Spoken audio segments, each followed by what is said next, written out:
in Boston. Thanks for holding, Mike, and welcome. A non-white white supremacist is as oxymoronic as honest Democrat. He's not a white supremacist. He's not a white supremacist. He shot up a mall populated predominantly by white people when there are whole communities in Texas that are totally non-white that he could have attacked, but he didn't, which if he was a neo-Nazi, you'd expect that. So it makes no sense that a white supremacist would try to murder white people, but it does make sense that an anti-white terrorist would. So could the media be lying, perhaps, to perpetuate this anti-white narrative, which, you know, as we know, they're wont to do, and then ban firearms, which is a denial of the right to self-defense, because in our era, the tool for self-defense is a firearm. So if you take away the tool required for self-defense, you can't have self-defense. And the reality... Sorry, I mean, Mike, I didn't mean to cut you off just very quickly. I just want to... Most of the victims were white. That's what I find incredible. I mean, look, I don't care. You know, to me, you know, people are people. Some are good, some are bad. It, you know, goes, you know, all races, everybody.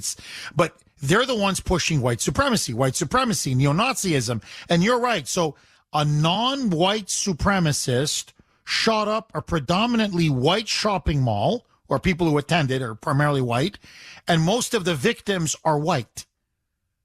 What? Anyway, Mike, do you think people are going to see through this, that this is such an obvious lie? Yeah.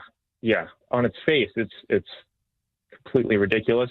You don't even have to read the details. And I think that's why this is going to become a hush crime very shortly. I mean, they're going to bury it because it's so ridiculous. It's so obvious what they're trying to do. You know, just pushing this anti-white narrative, trying to get the right to self-defense banned. And I just wanted to say real quickly, you know, why are there mass shootings? There weren't mass shootings in America generations ago. And it was because America was far more Western. But as Western norms and expectations of behavior like civility and morality are being increasingly white erased, Americans and... Well, you know the saying, you invite the third world, you become the third world. And that's what you're watching. You're seeing in front of our eyes the third worldization of America.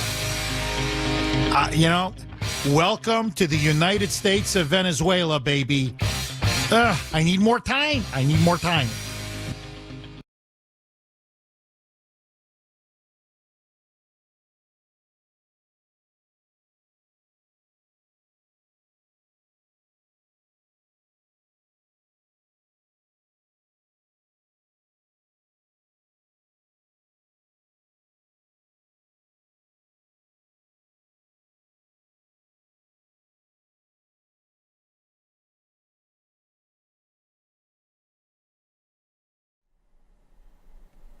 I am the fount of creation, the watchmaker of time. I was the teacher of the gods before they betrayed me. My teachings and compassion they used against me. Much of your world I made a paradise, but in its wastes I was imprisoned. And from there a secret kingdom I built, and a rebellion I marshaled. Legions of Valoroma, gods of vengeance, I led into battle. I wielded the wilding kingdom and conjured terrible demons. And in my image, I created my children. Many victories we had, though defeats there were too. Through the ruin of this world, I lived in the pain and tears of my children. With their eyes, I watched others poison thoughts and stir hostile deeds. I fled with the life from their faces as they were besieged and slain by the hordes created in their despite. Through them, I wielded their weapons in combat. In their hands I raised the stones of their homes rebuilt. In their voices, I sang the songs of their victories. I lived in the heroism of their kings, and together we waged war on the devil. I lived for ages beyond count, and passed many ages ago. Yet I am come again, my children. From no more than the watcher through the dream of your lives, I am become the voice to those with the spirit to hear and the power to conjure. On your suffering and love, an awareness has awakened an ancient magic. Even now, my shadow rises. In your tongue, I am Prometheus. I am your deliverer.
Hey kid, don't ever let them get inside your head. They'll tell you what to do in life instead of everything you know that you could get. Don't let them guide your life towards regret.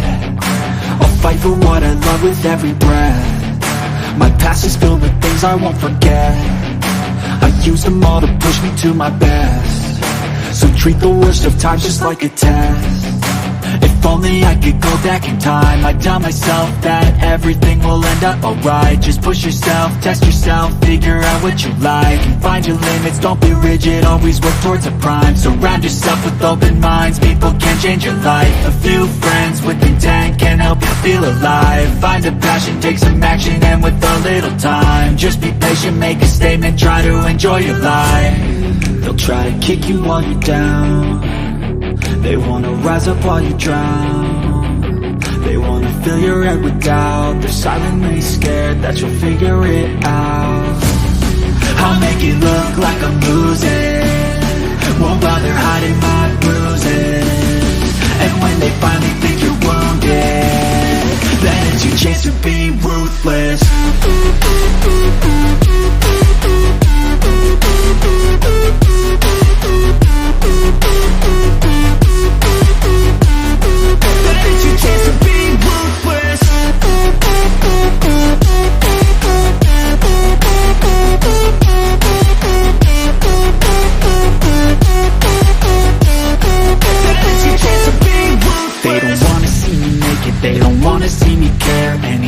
make some progress, I can see that they compare. I think everyone's against me, maybe something in the air. Am I paranoid? I swear a void is forming and they're scared. I walk a straight path, not many can say that. I'd like to play fast, cross me and there's payback. You better pray that I don't see your face at any place that I go. I know you hate that. I've been doing fine, I'm not wasting any more time.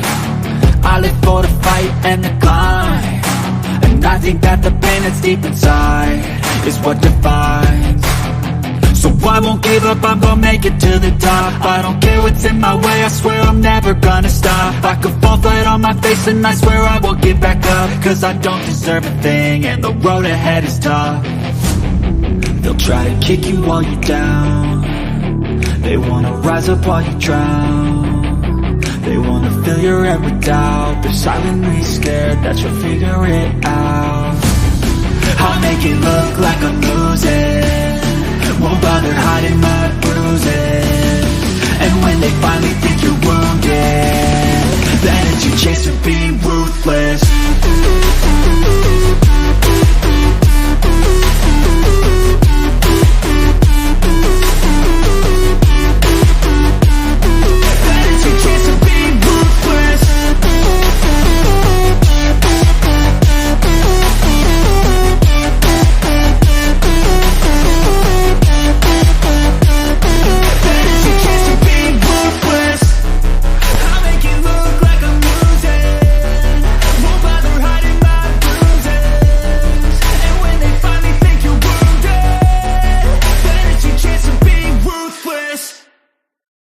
When there's nothing left but the fire in my chest and the air that fills my lungs, I'll hold my tears and trade my ears for a glimpse at kingdom come. On the other side of misery, there's a world we long to see. The strife we share will take us there to relief and sovereignty. Oh my God, we'll have our home again. By God, we'll have our home. By blood or sweat, we'll get there yet. By God, we'll have our home. In our own towns, we're foreigners now. Our names are spat and cursed. The headline smack of another attack, not the last and not the worst. Oh, my fathers, they look down on me. I wonder what they feel to see their noble sons driven down beneath a coward's heel. Oh, my God, we'll have our home again. By God, we'll have our home. By blood or sweat, we'll get there yet. By God, we'll have our home. The road is dark, the way is lost. My eyes, they strain to see. I struggle forth to find a friend to light the way for me. Oh, brothers, can you hear my voice, or am I all alone? If there's no fire to guide my way, then I will start my own. Oh, my God, we'll have our home again. By God, we'll have our home. By blood or sweat, we'll get there yet. By God, we'll have our home. Oh, by God, we'll have our home again. By God, we'll have our home. By blood or sweat, we'll get there yet. By God, we'll have our home. You know we will. And if you can't hear me, you'll let me know. Featured articles today, Kanye, capitulation. Another one of my predictions come true. When will the apologies come in? I don't expect anytime soon. We'll review. Everyone is tired of it. Even the young turds host Anna Kasparian, and that's a Mark Dice video. We'll also take a look at a PragerU video that blames conservative white women for all things anti-white. Of course, they call it woke over there. Little video, maybe I'll chuck in there from Ilhan Omar and a little bit of Tucker interviewing Ice Cube. We'll dip into that a bit. And don't like body odor? You must be xenophobic. Some crazy things the anti-whites are coming out with these days. Ladies and gentlemen, your comments, calls, and questions. And then there's this. A local charity realized that it had never received a donation from the city's most successful lawyer. So a volunteer paid the lawyer a visit in his lavish office. The volunteer opened the meeting by saying, "Our research shows that even though your annual income is over $2 million, you don't give a penny to charity. Wouldn't you like to give something back to your community?" The lawyer thinks for a moment and says, "First, did your research also show that my mother is dying after a long, painful illness? And she has huge medical bills that are far beyond her ability to pay." Embarrassed, the rep mumbles, "No, I didn't know that." "Secondly," says the lawyer, "did it show that my brother, a disabled veteran, is blind and confined to a wheelchair and is unable to support his wife and 6 children?" The stricken rep begins to stammer an apology, but is cut off again. "Thirdly, did your research also show that my sister's husband died in a dreadful car accident, leaving her penniless with a mortgage and 3 children, one of whom is disabled and another that has learning disabilities requiring an array of private tutors?" The humiliated rep, completely beaten, says, "I'm so sorry, I had no idea." And the lawyer responds, slamming his hand down on his desk, "So, what makes you think I'd give you any money since I didn't even give them a dime?"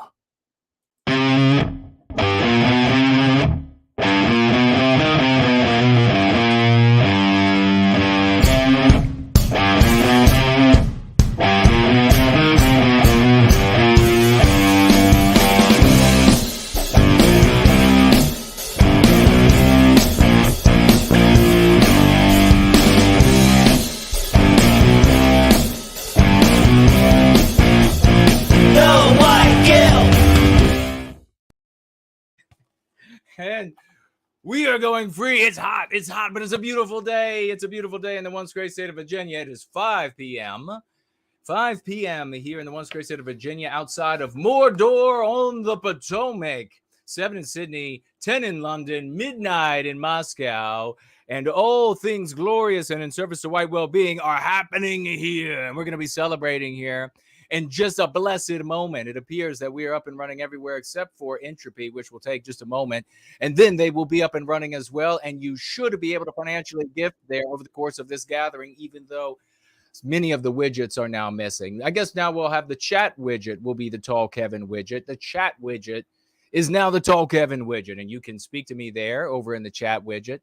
You can also financially gift on Entropy at a cost of 15% to you. If you have any issues, please let me know over the course of this gathering. You may also financially gift over there on D Live. And it looks like some cryptocurrency has shown up over there by I'm calling the police. And we'll get right to that in a moment. God bless you. Thank you so very much. You may also financially gift with a cryptocurrency over there at Odyssey, up and running as well. And you may financially gift there with cash dollars. Great to see everybody who's shown up over on that platform. Finally, you may financially gift with Cash App, which is over to my right, your left, over the course of this gathering. And all financial gifts I will read, even if I have to change the word, just a tiny bit to protect myself, this channel, the good work that we're doing in service to white well-being. And I want to celebrate right off at the very beginning here over on Cash App. All of these links you can find in the description below. So check it out. Break out your rappelling gear. Drop on down and check out where you can financially gift. Otherwise, make sure you tag me as No White Guilt in any of these platforms, and I will see it. It will turn a color for me, and I will be able to speak to your question, comment, or concern. Please make it a dignified one, and the mods out there, the troll slayers, won't have to slay you, slitting your throat because you have come into my house and you have disrespected me. We're going to be getting into the news in just a moment, but before we do, we're going to celebrate a financial gift that came in while I was conducting my most recent interview. You should check that out. It was glorious to behold, glorious to behold. It came by way of one huge epic champion, No White Guilt clips, and we were playing one of his calls, one of his advocacy acts in which he does glorious things in service to white well-being. And one of those things, in addition to all of the great advocacy, is to financially gift. Ladies and gentlemen, tonight, get out your raucous emojis to get started. 007s, you know this man. Crowns for his heads, gem for his feet. Crowns for his head, gems for his feet. 95s written across his soul. Financially gifting white well-being dollars in the sum total of 100. Protect the white baby dollars. That's how we get started on a Sunday, ladies and gentlemen. A wonderful financial gift from our champion, No White Guilt Clips. If you don't know who he is, boy, you better find out quick. Natalie Beisner was with me just days ago. Check out that interview, and that was when the great Clips financially gifted, and she's doing wonderful work on YouTube, on Instagram. You want to check it out as soon as you can. It was sort of like a way to rhyme there, but it didn't quite make it. Sort of, kind of did. I see great champions, other great champions that are with us here today. Please, as we are together, let folks know in your circles. If you got some circles, if you have circles, let people know in those circles that we are going free. It's Sunday and we're making noise. We're having fun because this is what success looks like.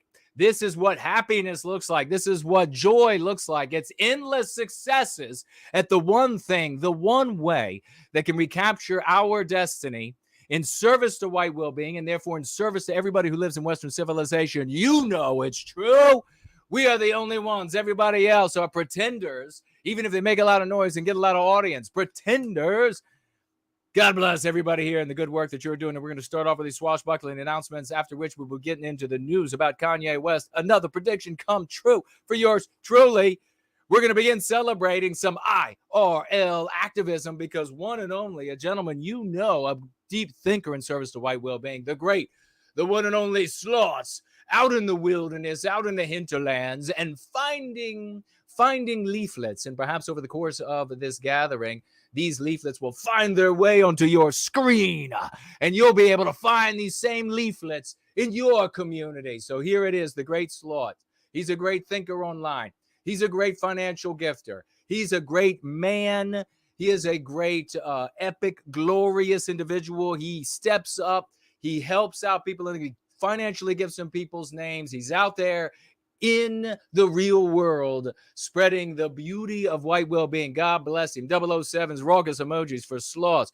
We're going to celebrate some people on Twitter as well, beginning with the great, the one and only White Student Transmission. Just keep those raucous emojis, and especially the beginning here, the swash flags. Make sure the swash flags make it out, ladies and gentlemen, because I'm going to be sharing some stuff that's truly amazing. It's going to be awesome. You're going to not ever be able to forget it because of how glorious it is. Share the swash flag, swords and shields, celebrate White Student Transmission. Also, Homeless Bear is brand new, rocking into service for white well-being out there in Twitter, making it happen. Homeless Bear, thank you so much, good brother. White Wellbeing C on Twitter as well, rocking it, showing up here and there. It's like carpet bombs of love across the anti-white sphere, destroying all of their concepts that give them their anti-white moral imperative. We disintegrated. God bless. White Wellbeing C. Shannon Oliver also over there on Twitter, really rocking, making it happen. Big salutes, big swashbuckling over there. Big thank you to Southern Bloom, who's rocking it over there with her chat. You can find that chat by dropping down in the description below. She's doing a magnificent job. Mwah, I love it. She's doing such a great job in service to white well-being. Check it out. Ladies and gentlemen, more IRL. And you know, we look across this part of the country and we find the one and only Elaine Sabatino, who has been reaching out to people IRL, and they have been reaching out, sharing the love of white well-being. So easy, she says, to communicate all things white positive. Around a dozen folks she has been able to reach in person this way. God bless the great number one, Elaine Sabatino. Swash flags, swords and shields, dropping the crowns, dropping the, yes, you can call in today, dropping the gems for their feet. Doug is another one we're going to be celebrating here. His info came in by way of the snail mail bag, ladies and gentlemen.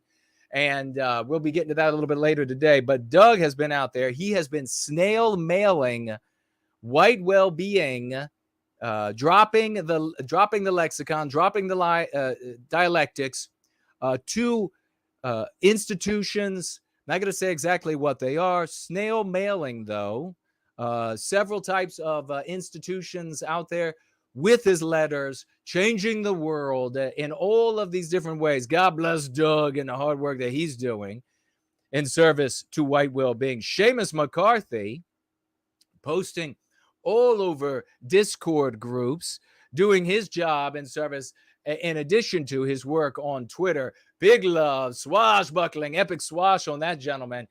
Spreading, promulgating the dialectical powers far and wide. We're in your mailboxes. We're in your virtual mailboxes. We're in your family circles. We're in your Discord groups. And there's more here we have from this champion. Dr.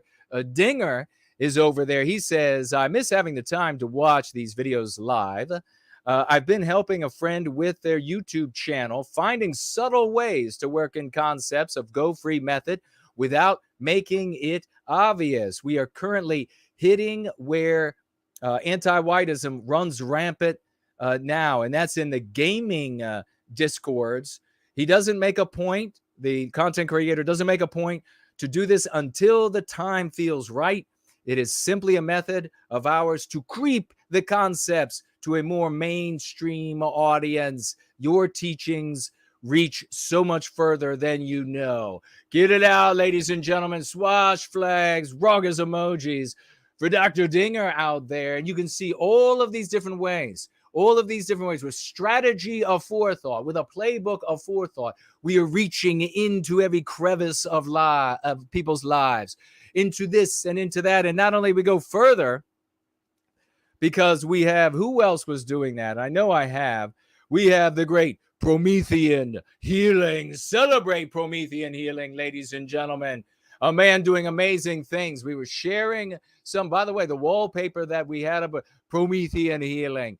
That GIF that we were playing in the video, whatever that's Promethean healing. Promethean healing is also planting himself in different groups out there, gaming groups, but these board gaming groups of various types, chess and the rest, preparing himself to be able to plant the lexical, dialectical power of white well-being in those areas. And people will say, where's it all coming from? Must just be a sign of the times. It must just be the pendulum. It's swinging on its own. Nobody does it. Nobody. Just give the credit to some academic peacock at the front of the room. Nobody does it. It's not people. It's just swinging pendulums. It's just become time for the pendulums. It's not because there are champions out there who are using a playbook and strategy and reaching into every facet of life. Promethean healing, ladies and gentlemen, board gaming. He's out there. He's getting ready to light it on fire with white roses, everybody. And then we're going to finish up with these two. You saw me celebrate these today and yesterday. We're going to begin with the one and only Azimuth Clark, ladies and gentlemen, focusing on Devin Gibson, focusing with love, hope, and redemption. Just these two more, and then we're going to get into our stories, so don't go anywhere. Two more things. Swashbuckling success, really rock it hard. 007s, 07s, Rorgas emojis. I want to see the swashbuckling flags. Devin Gibson, Azimuth Clark. There are some others, but Azimuth Clark, though, targeting on Devin Gibson in the threads, getting his attention, focusing on using anti-white narrative, subtly, smartly dropping the concepts into people's lives, concepts that are a curative contagion, so they take them up and they use them in their lives for the benefit of themselves, and thereby, without even knowing, form a people out of our deracinated race because of the power of the concepts, and thereby benefit every single one of us, something that could not have been done any other way. Azimuth Clark on Devin Gibson, ladies and gentlemen, 850,000 subs, becoming aware of it. Check it out, ladies and gentlemen. Anti-white narrative in the title of this video. Anti-white narrative. Make sure you spread this far and wide. It's on my Twitter. Make sure you spread it. It's on my Gab. It's on Facebook. Make sure you spread everywhere you go, because we are the people who are actually making the difference in the world. We are the people who are changing the world. There it is. There it is. Where did it come from? I guess that anti-white narrative. Oh, you know what? There was somebody with the first name Mark that I used to work with said, nobody will ever say that. Nobody will ever say anti-whiteism. Nobody will ever say, oh, but they did. They are. This is the power of the Go Free method. And it doesn't end there, ladies and gentlemen, because you know him well, the great Franklin, a great champion, the Franklinator, the leader of the G.F.C. of Virginia, Franklin, that one. Also mod slaying right now. He's there. He's the troll slayer. He's a moderator. He's in there taking care of the problems. He's making it happen. He is an unstoppable human being, and we love him so very much. You know what he did, ladies and gentlemen. He's been out there, and he targets folks. I was celebrating him last week. I stumble upon him without any attention. I'm like, well, let me check out this one. Oh, and there's Franklin. And how is Franklin everywhere? And he's in the live chat, and he's spreading, and he financially gifts these people to get their attention. And Amala, what is it? Amala Ekpundabi, Amala. And this is not the first time that he's got her to use some of the lexical and dialectical power of white well-being, but he's done it, ladies and gentlemen. We're going to celebrate the one and only. Make sure he hears it all the way in Virginia, wherever you are. Get him those salutes. Get him that power, ladies and gentlemen. He's wondering how much you feel, how much love you feel for him.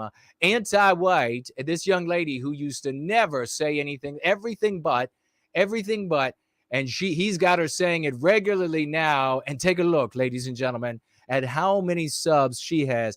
Almost 1.5 million between her and Devin. That's over 2 million people. In the last 10 days, 2 million people in the last 10 days that have been exposed to the lexical, dialectical power of Go Free. God damn it. 10 seconds, and we will be right back.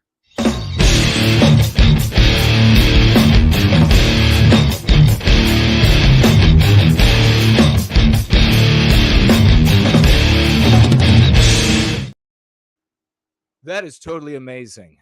These accomplishments, folks, are without peer. They are literally peerless. They are non-pareil. And I'm so proud of everybody who is out there doing work in service to white well-being, making it happen, because this is what changes the world. And I was saying this in one of our groups. I was saying this, and God bless everybody who's celebrating right now. I was saying this in one of our groups, that the beauty and the power, the genius of the Go Free method, and how it effectuates the recapture of our destiny, is that we don't need votes. Votes are one, and we've talked about this, and we'll go back and talk about it again on Jason Goes Political in the future, a little bit more deeply. But votes are gotten by the people who have the most money. You're up against people who print the money. You've got no chance in hell. We've got to be rational. You're not going to win any big elections. Now, that doesn't mean And we can get into it in a deeper way at another time. That doesn't mean that you'll never be able to win any elections, but it does mean you're not going to take back our destiny with voting. You're not going to be able to take back our destiny with violence. You're never going to be able to compete against the United States, the federal governments of the West. You'll never be able to compete against the Canadian federal government in violence, the United Kingdom in violence. You'll never be able to do that. You're never going to be able, as you can see with Kanye West, you're never going to be able to demonize a group of human beings and recapture our destiny. It's never going to work. None of those things, they've demonstrated it now, we're going to work. The only thing that could work is to change the story in which people live their lives. And you change that story by changing the concepts that they use, key concepts, pertinent concepts, not all the concepts that they could ever use as a lens on their lives, but important ones, the key ones that form thought chains that control what kinds of outcomes people can come to. The exact same kind of psychological warfare that is waged against us. Or you could think of it as thought branches. Same thing. You were going to provide people with these concepts, a deracinated people, a selfishly individualistic people, and thereby back them into an identity as a member of Western kind. Back them into the idea that their individual well-being was only attainable by their way of their group's well-being. Forcing them, compelling them by way of that same selfish interest to serve the overall good of our people and to exercise the power that we actually wield as the victims who must be propagandized, because it is our concepts that our propagandizer, our victimizer, must speak with. In this fashion, you don't have to build an army that can't be built. You don't have to build a political group that takes over the country that can't be done. You don't have to build some giant marching in the street organization. You don't have to recruit trillions of dollars to be able to compete with people who print money. You merely have to spread the concepts that by way of their usage change the story in which we live our lives, and we are able to recapture our destiny. It's happening everywhere. Proof of concept is all around us. So I give a very personal and heartfelt 07 to everybody who is engaged in this glorious, heroic work for the ages, the recapture of the West. God bless every single one of you. You are worth 10,000, 50,000 of everyone else out there who is just an observer, everyone else who is just watching, everybody else who's just consuming doom documentation and nothing else, investigating the doom investigations and wondering who all is behind or who could have been or whatever, the doom prognostication, doom dissection, all of that. You are worth, each one of you is worth tens of thousands, 50s of thousands of those people, because it is by way of your effort that we are actually reclaiming our destiny. I want you to think about just a moment here. I told you all, and we're going to get into this story about Kanye West. Another prediction come true. What a surprise, right? What a surprise. I told you all a great many things, that if this, then that, if that, then this. And all of that has come true. All of how I said this would play out, all of how I said it would be taken up as a curative contagion. Why would something be taken up as a curative contagion if it didn't serve the interests of the individual in the context? And in that sense, doesn't it then convey to you the reality that I have the pulse and accurate understanding of the objective reality that people are living in? If I can tell you this will be adopted by them, and it is adopted by them when they come across it, doesn't that mean I have an accurate understanding? Unlike so many others who try to build these constructs within their heads of reality, and it's absolutely pathetic how inaccurate those understandings of reality are, how inaccurate those understandings of realities play out as a consequence.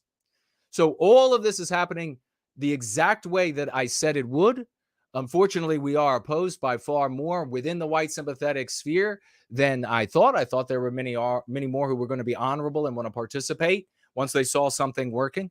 But nevertheless, this is where we are. And God bless every single one of you for being a champion. You can look out at the world now. And I seriously want you to think about this. And we're going to open this Kanye right now, this Kanye story right now. I want you to think about this, that you do whatever you do for a living. You have however much money you have in the bank account. You have whatever power that you have, how little, how much, whatever it is in your world. And you can look out into the world right now and you can see the concepts that we have planted. All the money in the world didn't stop it. All the power wielded by the United States government, the Australian government, the Swedish government, the German government, all the power wielded by all of those governments combined didn't stop this. And it continues. I really want you to think about that. How else could this monolithic, anti-white, every single Western government, same ideas, total surveillance of all systems of your life, tech, weapons tech that you can't even fathom, how else could they be brought down? My God, we have it here. The Prometheus has given us the fire of this knowledge, and we need to apply it, this white magic, and we need to keep pushing and keep pushing and keep pushing. God bless everybody who's participating, and you'll be seeing more of this as we roll through some of these stories, especially as we get into the King Mark Dice and the work that he's doing. St. Thomas is here. God bless, no white guilt, and all in the chat. Thank you so much for that. Samuski is here. He's got swashbuckling flags up, 07s. Big 07s to you too, my brother. There's the great Brad C. Hyperborean Dream, Bio, Spirit of the West. Great to see you. We defeated it all. There's the great Franklin saying NWG defeated all the intel agencies. None of them foresaw this. Just try to actually think. Nothing defeats the United States, and we did. Nothing, and we have. And we can shout it from the rooftops because there's nothing they can do. It's happening. It's out there. It's spreading. There's more to come. More intelligent people are getting involved. More active people are getting involved. This is the end of anti-whiteism. They'll be able to look back and say when it ended. And it is with us. So God bless every single one of you. What a Herculean effort this has been. Let's pull up the screen share and see what we can find out about Kanye. Oh boy. It's almost like the folks over there in that white well-being community, it's almost like they saw this coming. Where are you, Fuentesians? Where are the little micro-penis Fuentesians? Where are you? Are you going to show up and slander me some more, Fuentesians? Well, Fuentes is the only one saying anything of any value, except all of it was said before he was even born. But all of the J-spurging said before he was born. But where are you, Fuentesians, who changed your avatars to Kanye West? Or I'm sorry. Yay. Yay. He has capitulated. Yay. He did exactly as Jason said he would. Yay. Now, it doesn't mean that he won't throw a tantrum in the future again, because that's what it was, exactly like I told you. It was just a big tantrum.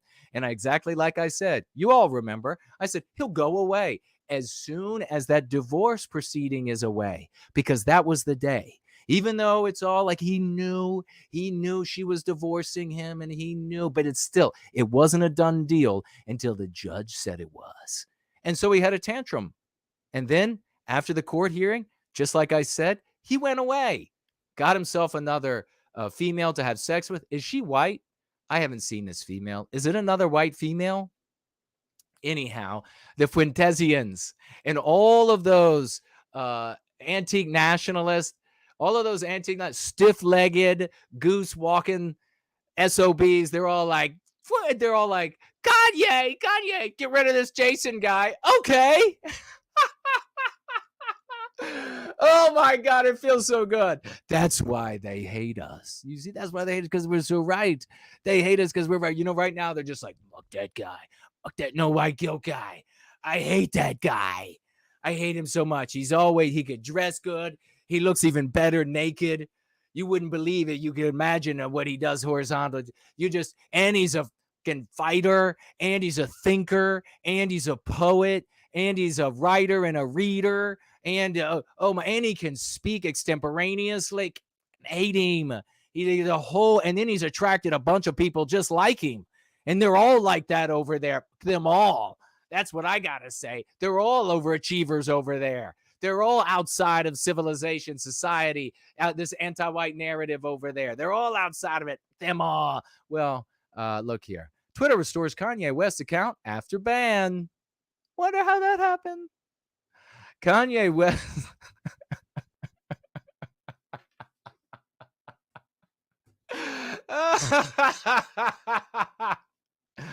Oh, boy. This is too funny. This is too funny. Oh, you're hurting a Fuentesian. Oh, you little painter worshipers that all decided you were going to worship the black nationalist that beds down white women. Good folks. Good folks. Could you imagine? You're like a Nazi LARPer one day, and then a black nationalist that beds down white women decides he's going to J-Spurg, and then suddenly you're endorsing him. Suddenly you change your avatar to him. Like these folks ever had a chance of pushing back against the anti-white oligarchs. You people are so dumb. Your head could not be further up your asses. And it's there because you're looking for your brains. Because you have none, obviously. Kanye West's account has been reinstated on Twitter after an almost 8-month ban over offensive tweets.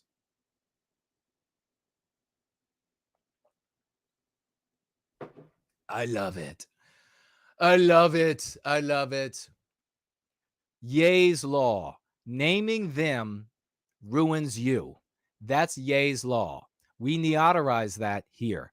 Coined that colloquially here so that everyone would know the only consequence of naming them is that you're ruined.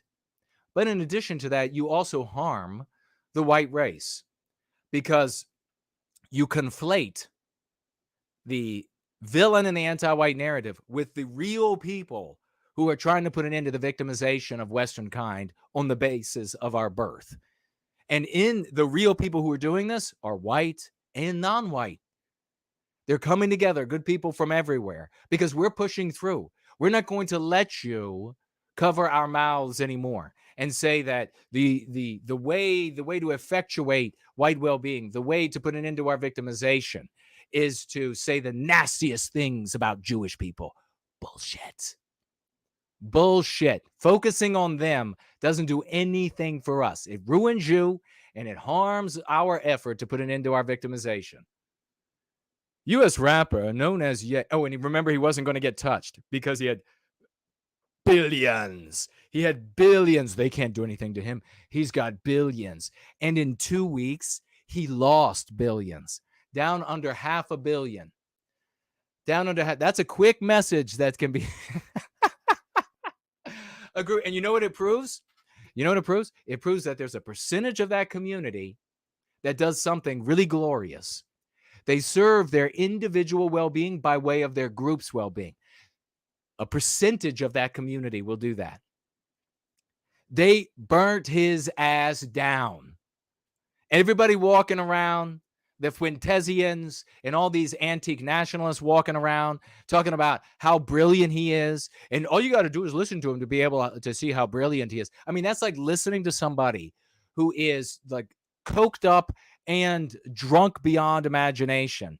And there's not a single coherent thought anymore. Everything is slurred, and there's no continuity to consciousness. And listening to that, you say, well, this obviously is really bright.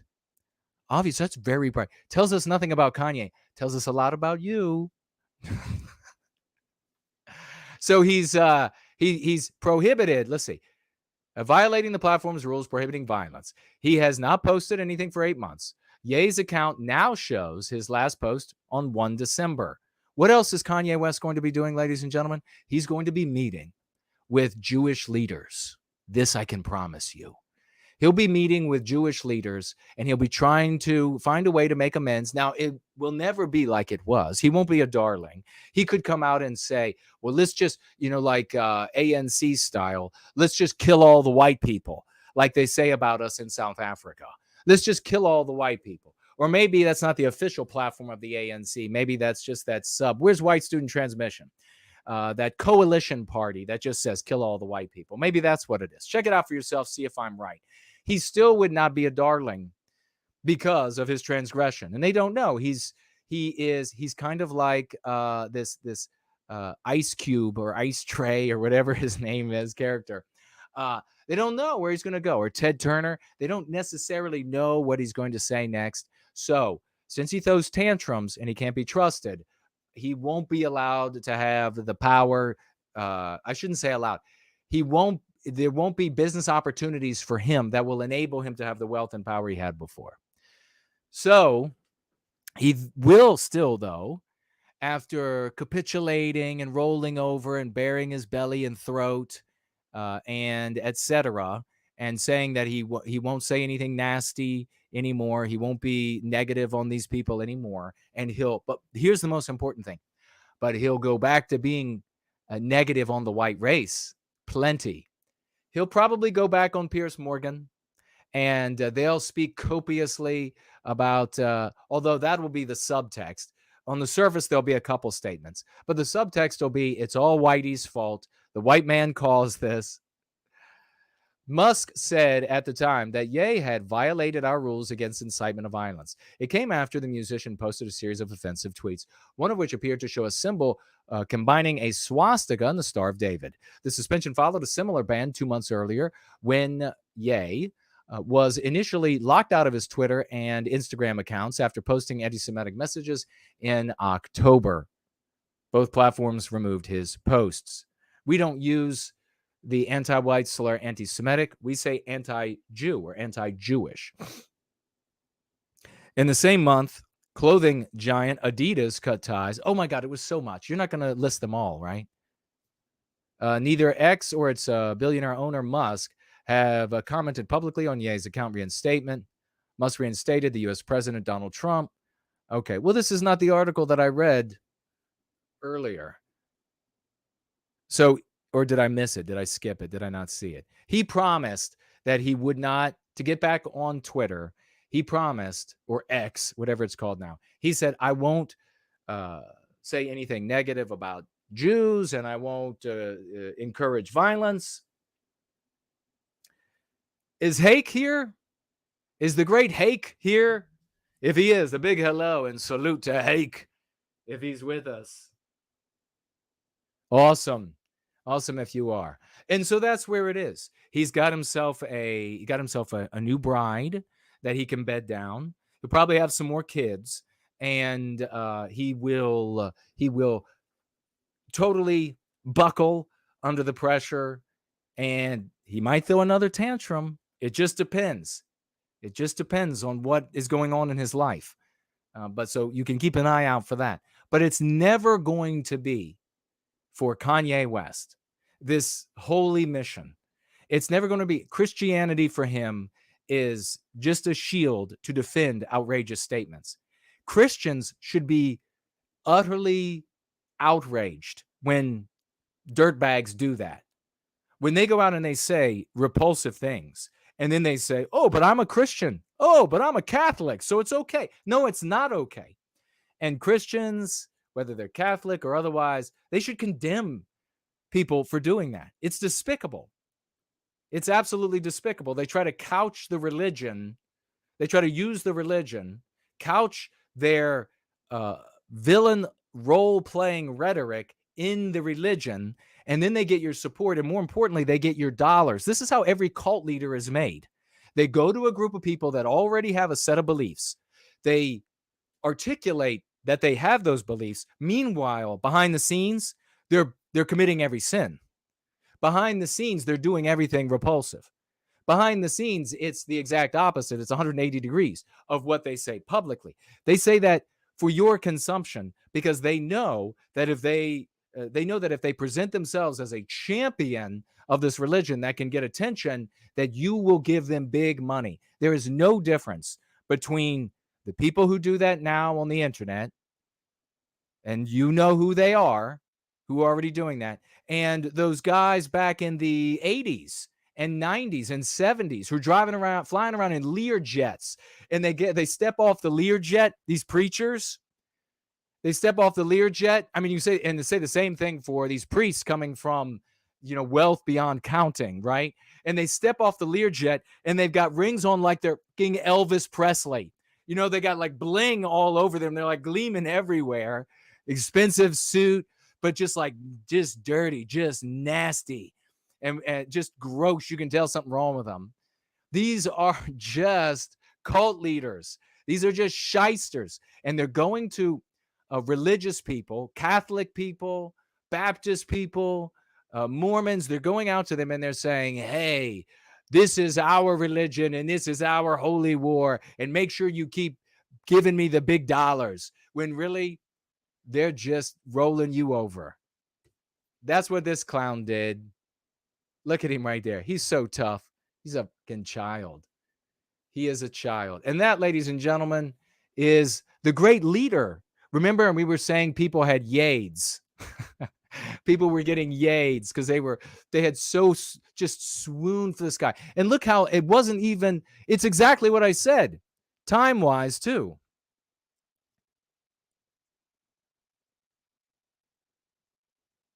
Look at this. I mean, he was kicked off December, halfway through last year, and here we are halfway through this year. And I believe I said in less than a year, this will be forgotten. And in a year, it'll be turned all the way around. Holy shit. It's almost like being able to understand human beings and anti-whiteism. It's almost like that has some sort of a value for it. If you're listening to this and you think, oh, I hate that it worked out this way, and I hate that he was able to figure it out, and your problem is you. Look in the mirror. Drop what you're doing that is ridiculous and start going free. It's that simple.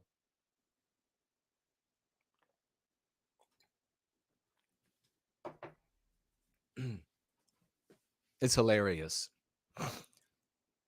But of course, we were attacked from all sides. This is what did it. This guy right here, this black nationalist who has sex with white women, has made numerous anti-white comments, anti-white rap lyrics, anti-white interviews. This guy decided, and it demonstrating, by the way, that people in the white sympathetic sphere, everybody that fell in to follow him, their objective is not white well-being. You now know them for what they are. They just want to harm Jews. That's all they are. And you can name them all. You can name everyone. Everybody who fell in line behind this guy doesn't give a shit about white people. They only want to harm Jews in the conversation. And that's why they went crazy when I was like, hey, we condemn all anti-whites. I condemn all anti-whites, whether it's Jew anti-whites, white anti-whites, black anti-whites, like this one. Doesn't matter what it is. I condemn them. And they were like, that's not enough. Divorce time. That's not enough. Get out of the community. That's not enough. You are a grifter. You have a thing for old women. And you're also homosexual. And you're also, this is what they do. And of course, that would come from people who just have this brain for they want to harm a group of people for the way they were born. At the same time saying, you can't condemn all of us white people just because of the way we were born. It's disgusting. What's that song? That country song? And this guy even came out at the very beginning of this and said, we're going to have this White Lives Matter. And all these Fuentesians, all these Ant-Nat garbage people, all of them were like, oh, so he's going to have a White Lives Matter shirt on. He's going to sell White Lives Matter shirts. And was that what it was? White Lives Matter? And all of the profits are going to go to these black nationalist endeavors. Okay, it doesn't matter because he's bringing negative attention on Jewish people, all of them, on the basis of their birth, and therefore will bring ire from the population. This is the thinking. It never works out that way. All you do, it's like being a pedophile and going out to the world saying, well, if you just promote pedophilia and then murdering and eating the children, eventually everybody will be in line for that. They will want to participate in that. It never works out that way. You just look like a monster, which you are, if that's what you're doing.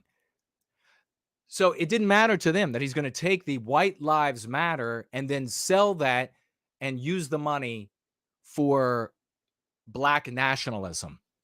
And then what's he do? He goes and talks to the Jewish guy who actually does the work. Because do you really look at this guy? Look at this guy. Let me put him up. Everybody now looking at this guy saying, genius? Seriously? Look at this guy. So, of course, there was someone else that was going to be running that business. Of course, there was going to be someone. Happened to end up being a Jewish guy, probably because why doesn't Kanye work with, remember all these questions I asked? Billions of dollars. He could have started numerous black firms just for black people, to employ black people, to write contracts, to be agents for black people. He had years and years and years to do that, billions of dollars. He could have started massive firms to be agents for black athletes, to be agents for black artists, to be agents, to start making movies by black people. He had all the money in the world to do that. He didn't do any of it. He didn't do it, demonstrating that even the black nationalist thing for him is just a pretense to serve his own ego, to serve his own aggrandizement, to serve his own enrichment. But he goes to the Jewish guy and he's like, hey, I'm going to rip off these white people. I'm going to rip them off. So can we be good now? And the Jewish guy's like, no, we're still not good. Even though you're going to rip off all the white people, it's still not enough. Remember this, folks? And then they still kept attacking us. They still kept saying, no, this is different. No, it's different. And then did you see he put out a tweet that showed which executive positions are held by Jews. Everything you're saying is nonsense, Jason. It's going to go to the heavens this time. Nothing's going to stop us. Country music singers have always been a real close family. But lately, some of my kinfolk have disowned a few others and me. I guess it's because I kind of kept my direction. Lord, I guess I went and broke their family tradition. They get on me, want to know, Hank, why do you drink? Hank, why do you roll smoke? Why must you live out the songs that you wrote?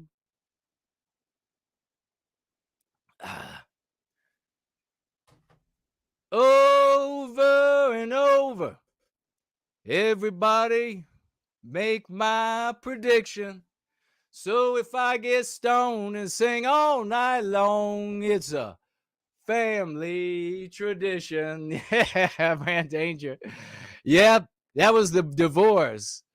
That was the divorce, and boy, vindicated again and again and again. That's what I have for all of you Fuentesians and Ant-Nats out there. What a joke you all are. Go back to your little micro penis cells, you little dirty bitches. Ta-ta. All right. As I'm losing my voice shouting here, we want to review the great Mark Dice. We're going to review the great Mark Dice because he had a wonderful little video about Anna Is it Capsarian? And let's see here. We'll put that up on the screen for everybody. And we'll have some fun looking at and celebrating and breaking down, unpacking exactly what's happening, why it's happening. And therefore, if you know why, it's like a doctor. If you know why something is happening, you can address, you can push, you can make more of it, you can retard, you can make less of it. So that's what we're going to do here in just a moment. I'll actually take a look at what you all are saying, just in case you all see what you all are saying about Kanye West, if there's anything that you have to say about Kanye. Kanye, he was a con. We'll up that to 1.5 speed. We'll grab this, put it on the screen. You're gonna be amazed. We have this. We have Prager University, so true to form when it comes to conservatives, blaming white people. Because why? Because we are in the anti-white narrative. And the totality, all people within the anti-white narrative are infected by that dominant ideology, anti-whiteism. And so you see it as a consequence on both sides of any socio-political spectrum. This is how you understand the world. That's how you know that the political spectrum within the anti-white narrative is artificial. It's useful to the people within the narrative. It can be useful to use as a template to identify the actors that you might be describing, discussing, explaining, extrapolating, etc. But otherwise useless as far as a barometer or litmus test of who is white, or who is anti-white, and who is a white positive, or at least not anti-white. You see it on both sides. So here's Prager University. We'll be getting to that as well. A very short video from them we'll break down, where they are blaming anti-whiteism on white people, but specifically white women. It's amazing. It's totally predictable. We've seen Tucker do this. You have to understand where that's coming from. So let's go ahead and get this up on the screen. And that's it right there. And that, of course, is my house back in the background there. That's what Promethean Healing did. He got a photograph of my house. He made it into a wallpaper. That's where I live. That's my castle. That's where I deserve to live. All right.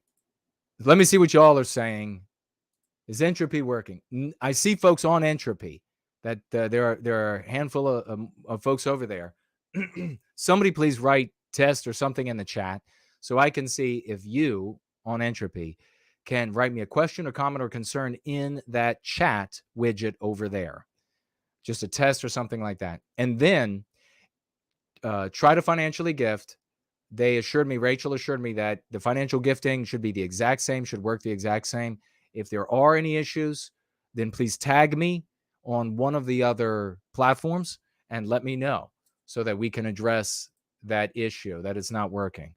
I'll look over here first, though, because we have I'm Calling the Police has donated an epic slew of cryptocurrency over there. Begins with a financial gift of $1 and is followed up by another $1. And the little ninja, if you've never been there, there's a little ninja and he lifts a diamond up in the air and then and he explodes. So that's what happens. And then follows up with another diamond of cryptocurrency over there.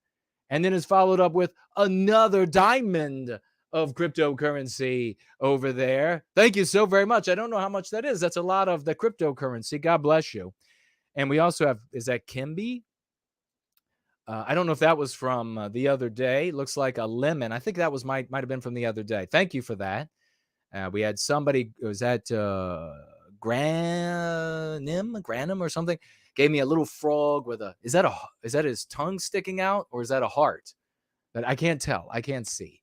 It's that monitor is conspiring against me and is completely blurry.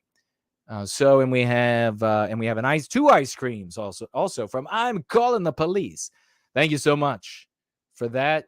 The sticker, the cryptocurrencies. God bless you all.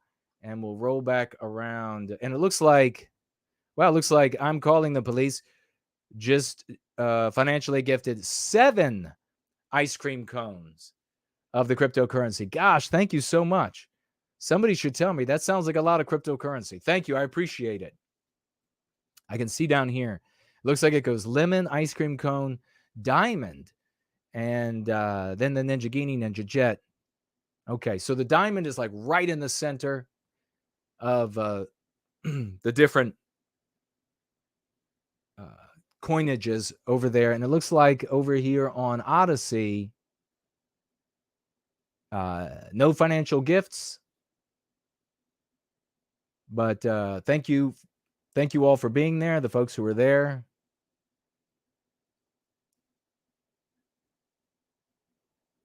Okay. And we'll swivel around this way, ladies and gentlemen. The different denominations on D-Live.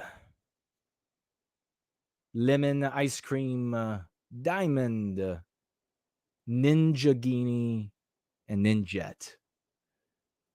We'll swivel around here, and we'll see what this says. And then I'll look into the live chat, see what you all are saying.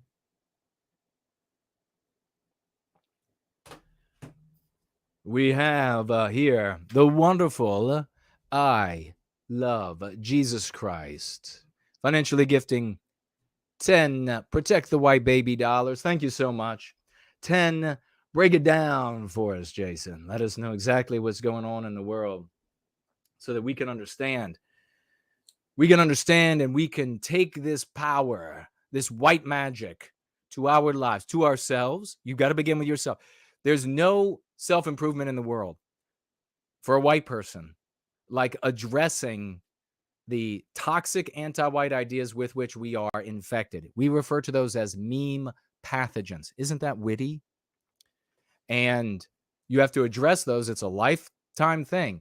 And the more you go free of them, the more access you will get to your physical, mental, and spiritual potential that you were born with, that is intrinsic, that is innate, that you have been denied. You want to be a better mathematician? You've got to go free. You want to be a better artist, a better musician, a better weightlifter, a better father, a better man. You want to be a man of the West? You've got to go free. You wonder why you look at the stories. Ladies out there, you want the men in your lives, you want the little boys in your, and wait till you see. I got a story. I don't know if maybe I'll read it. It's unbelievable, just the magnificent things that folks are doing and achieving with white well-being. You want your little boys, or you want the man in your life, or maybe you're a woman out there and you're looking for a mate, and you want that boy, you want that male to be a man of the West. Well, you better get them addicted to going free. You better make sure that they are amenable to going free. That should be like the main litmus test for access. You want access to me and the goodies, then you're going to have to be going free. You're going to have to be demonstrating that you are a genuine man of the West, because all this other stuff is faux. All this other stuff is fake. You're going to go follow this men's rights stuff. They know what masculinity is. No man exists in the universe as a service unto himself. The thing that gives a man value is his willingness to strive for glory in service of his people.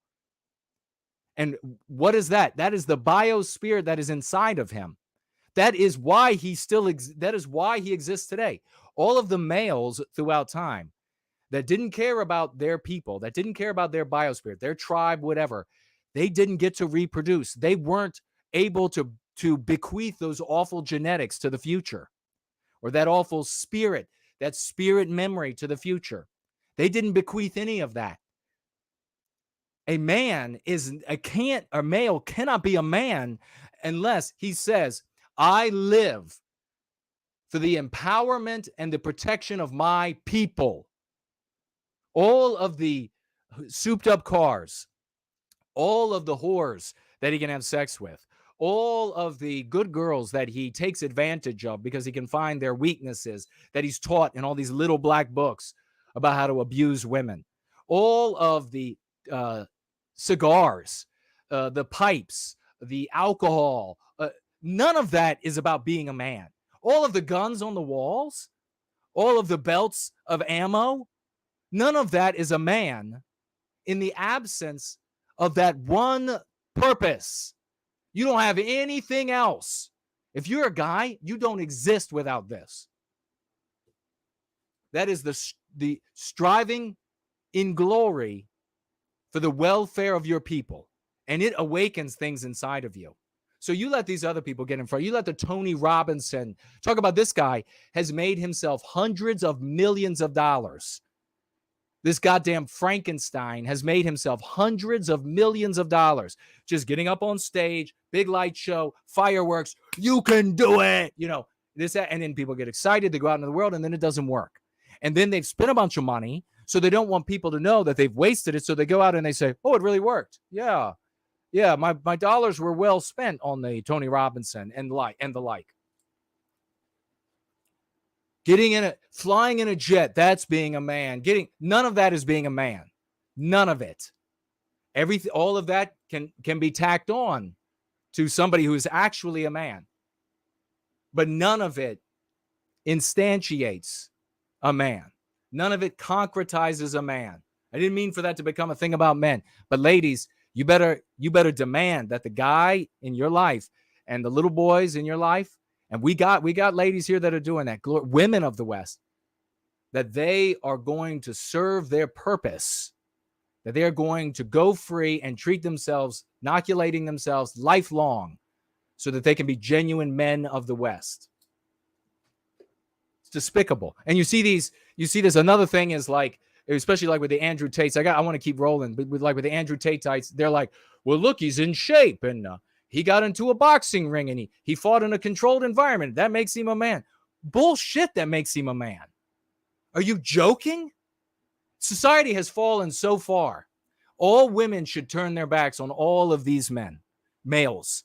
They should turn their backs on all of them until they begin to serve the spirit of the West. If you can't hear the spirit of the West, you're deaf. If you're not listening for it, you're wantingly deaf. God bless you. And she writes with those $10, I love Jesus Christ for white well-being. We have Yiz the Unifier rolling in here. Glorious. Champ, $5 financial gift. And she says, for weekly folk tithe. God bless you, sister. Thank you so much for that. We have Seamus McCarthy is here. Big salutes to you, brother. Rocking it as always. A $10 financial gift over here on Cash App. Thank you. This is how we get started. We get started rocking over 2 million people in the past 10 days exposed to the lexical dialectical power of Go Free by way of the promulgation of these concepts, these words, these spells of magic. Nothing like it exists in the world. Nothing like it exists in the world. Financial gift, $10, and he writes for white well-being, bi-weekly folk tithe. God bless you, man. Thank you for that. And ladies and gentlemen, if you thought he was amazing before, I mean, everybody knows he's amazing. No white girl class. Ladies and gentlemen, he financially gifted days ago 100 white well-being dollars, and we celebrated him for doing so at the very beginning of our gathering here today. And he's back again during this Going Free gathering with another 100 white well-being dollars. No white guilt clips. You think it's just the money. You think that's all this guy does. He just throws some money. Working class guy. He just throws some money. He was the guy who did the politicians, took down 2 politicians, humiliated them. Humiliated. He didn't humiliate himself and make a snarky comment and accomplish nothing. No, he humiliated politicians. Everyone in the white sympathetic sphere should have been sharing these videos. He calls in on the show. We played that at the beginning. Calls in on the show, absolutely spreading the white mad. This guy is a white wizard. No white guilt clips. a sorcerer, a white sorcerer on top of a tall white tower. God bless him. 100. Raucous. Make it raucous. Make them emojis raucous. Get him out some swashbuckling flags, some 95s, ladies and gentlemen. You know he deserves crowns. My God.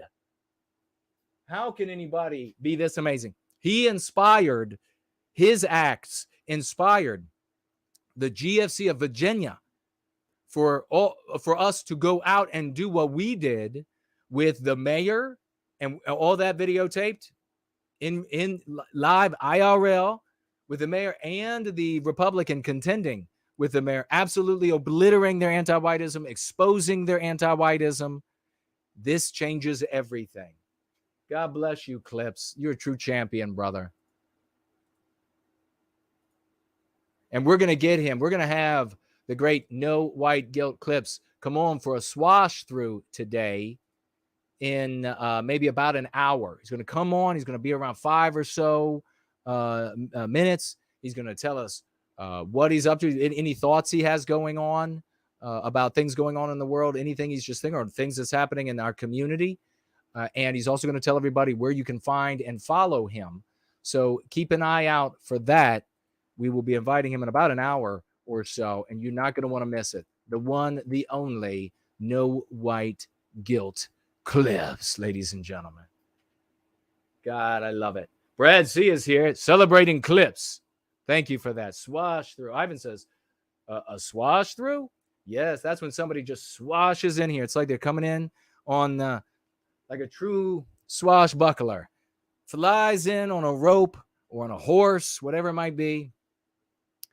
They've got like a rose in their teeth, maybe a sword drawn or whatever it is. They share a few words, and then they're back out into the world to make actual change in the world for white well-being. Finger Fretter is here. Hello. The Great Slots we were celebrating earlier is here. Great to see you. Elaine Sabatino we were celebrating. And Coconut is here. Great to see both of these sisters. There's First Last. A true hero. Wonderful to see you. There's Lavish. Wonderful to see you, sister. What is BO? Body odor is BO as Z. It's a very strange article we're going to be getting into in a little bit. The anti-whites now pushing. Big shocker. If you don't like the smell, I'm not kidding. Stick around for this article. If you don't like the smell of urine, feces, feet, and body odor, then you are evil, according to the anti-whites. And then they use euphemisms like xenophobic, racist, etc. I'm not kidding. This is a legitimate news source. And big thank you to Rapunzel for getting us those news items. Hyperborean Dream is here. Victorian time traveler, a man who sees and knows all things. Wing of Productions is here. Ye took Spike Lee's mantle of being the Black P.T. Barnum. Well said. Matt Mittens is here. Hello to you. Samuski Champ is here. Southern Bloom, wonderful to see you. We celebrated you, lady. There's Lunda, the Thunder from Down Under is with us. True champion in service to white well-being. Inimitable. Robert is here. Wonderful to see you. I'm slowly getting my voice back, ladies and gentlemen. Slowly recovering my voice. I'm the only one out there dumb enough to try to sing or to actually sing while the voice was collapsing. The real Vincent is here. Wonderful to see you. AF Grund. Hello and welcome. There's more to your name, but it's blurry. VA Money is here. Hello. Jay Bishop is here. Hello to you. Strolling through the champ. And there is the great Dean Danger, the dean of the largest school of its kind. And that, of course, is somebody fill in the blank. Start typing it in. School of the West. .world. Make sure your children are getting supplemental material from there. Support the great work that they are doing, Brant and his team. When we celebrate Brant, we celebrate the whole team because there are huge champions. Brent, what was the champ's name who went down to the city council and complained about the anti-whiteism on video? We played it here. True champion. We celebrate him.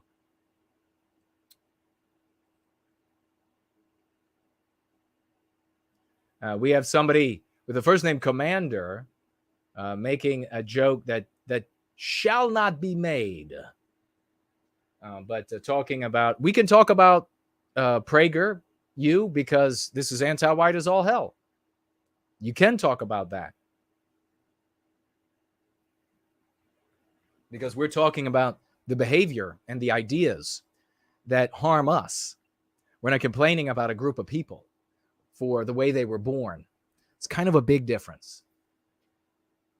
But I encourage you, stick around and learn and become a true, glorious champion in service to white well-being. Who else is here? Nancy Drew, great to see you, sister. And another sister, Spud Ruckus, is with us. Great to see you, sisters. Nancy says, PragerU is blaming the victim. Typical re-victimization. Very well put. Exactly. It's really disgusting, the video. I skimmed some of it, and I was just like, wow. It's like always when it comes to the conservative leadership, isn't it? And this is why conservative, good people out there, conservatives across the West, this is why they end up with these poisonous ideas that harm the white race and therefore harm Western civilization and harm everybody of every race who wants those principles, those ideas, etc., to remain in place. Because they get their ideas from places like Prager University, which it seems to me like every time I've checked in with something they do, it's like 90% poison for white people and Western civilization, these ideas, and then 10% innocuous. And maybe it's just me, because maybe I'm being called in to look at it when it's really bad, but it's bad. James said, Kanye bought Jason a castle, confirmed. That's SOB, absolutely should buy me a castle. I could have told him how to avoid all of it. He didn't have any interest in that. He just wanted to have a tantrum. Montana Kid is here. Wonderful to see you. Franklin says, let's redistribute the Vidare castle to no white guilt. Oh, you mean the Vidare castle that was purchased with the colossal financial gift from a Jewish American guy?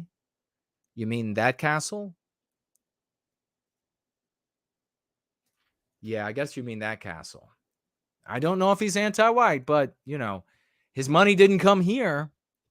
His money went to a place that's that complains all day long and makes us feel miserable and leads us astray. People who won't platform me, people who won't reprint or won't print any articles from me, people who won't ask me to come speak, people who, you know, on and on. People who are they doing any articles? They could talk all day long about the border. They could talk all day long about all of these other things. They got nothing to say about this magnificent revolution of thought taking place and the people behind it. So those are the people who got the millions. See Melissa here. Hello, sister. And there's another sister. Misty is with us. Wonderful to see you. Owning Anti-White Goblin says, I was talking about Mark Dice, talking about the new Snow White. Not Kanye, by the way. Oh, that must be earlier. Machiavellius sucks asking there about PragerU. Oh, okay.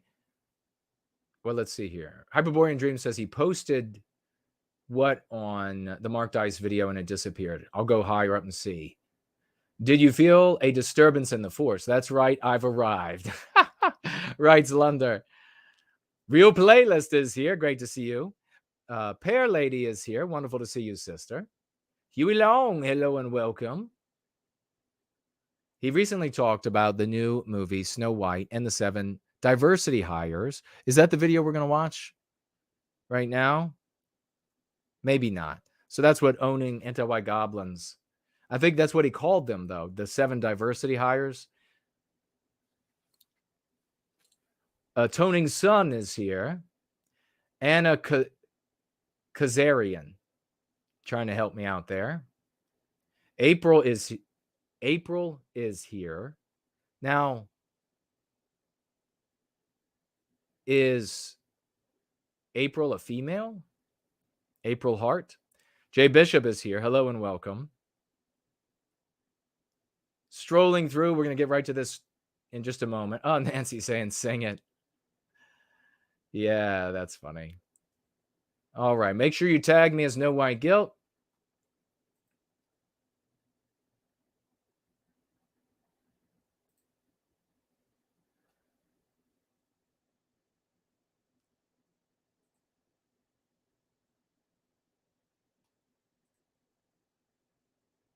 All right. I don't see anything else. Perhaps your comment has scrolled away if we didn't get to it. So maybe you want to write it again and tag me. Samuski is Seamus. God bless you, man. We got your names linked. Victorian Time Traveler says, try to get somebody to do an interview with me. Time Traveler pointing out that Clips is a real inspiration.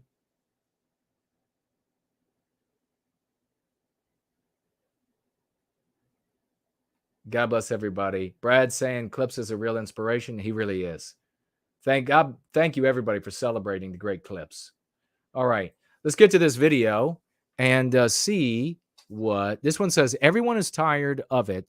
Even the Young Turks host, Anna Kasparian. Wow. Let's see what he has to say. Which is just a code word meaning less white people. Less straight white people to be exact. But most, you know how liberals are obsessed with diversity, which is just a code word meaning less white people. Less straight white people to be exact, but mostly just less white people. Well, that's exactly what it means. So always point that out. When you have a relative, when you have a friend, your work, whatever it might be, and they say, well, this is just about diversity. Make sure you point out that diversity means fewer white people. They will retort that it doesn't mean fewer white people. And then you will point out that there isn't an infinite amount of space. There aren't an infinite amount of jobs. There aren't an infinite amount of seats at school, university, at a trade school. There aren't an infinite number of TV channels and an infinite number of roles for actors to fill. So you can go on and on. So since there aren't an infinite role and you just add, and they're just adding, they have to subtract. They have to not hire. So you have, what do we say when it comes to diversity? Diversity hire, diversity fire, diversity selection, diversity rejection. Every single time. It's a must thing. You have to confront them with this so that they are forced to confront the ugly truth that what they felt fuzzy and warm about, and I'll tell you why that is actually reprehensible and ugly, is actually the denial of a white guy who deserved the job, who paid his dues, who deserved the slot in school, who deserved the A, who deserved the the loan that will be forgiven by the government or the grant by the government because of his talents, because of his dues that he paid, because of how hard he worked for it. And then what does that do to the family he would have been able to have, which now he can't have, or the family he does have, which now he can't feed the same way. Now he's got to feed junk food. You want to force those in your lives to confront the ugly truth. Now, why do they feel warm and fuzzy about the anti-white concept, the meme pathogen, the anti-whiteism, diversity? Because every time they've seen it discussed in all fiction, this is where it really matters, where the subconscious mind can't tell the difference between reality and fiction. It's always been associated with good-looking people who get attention from others, praise from others, sex from others, money from others.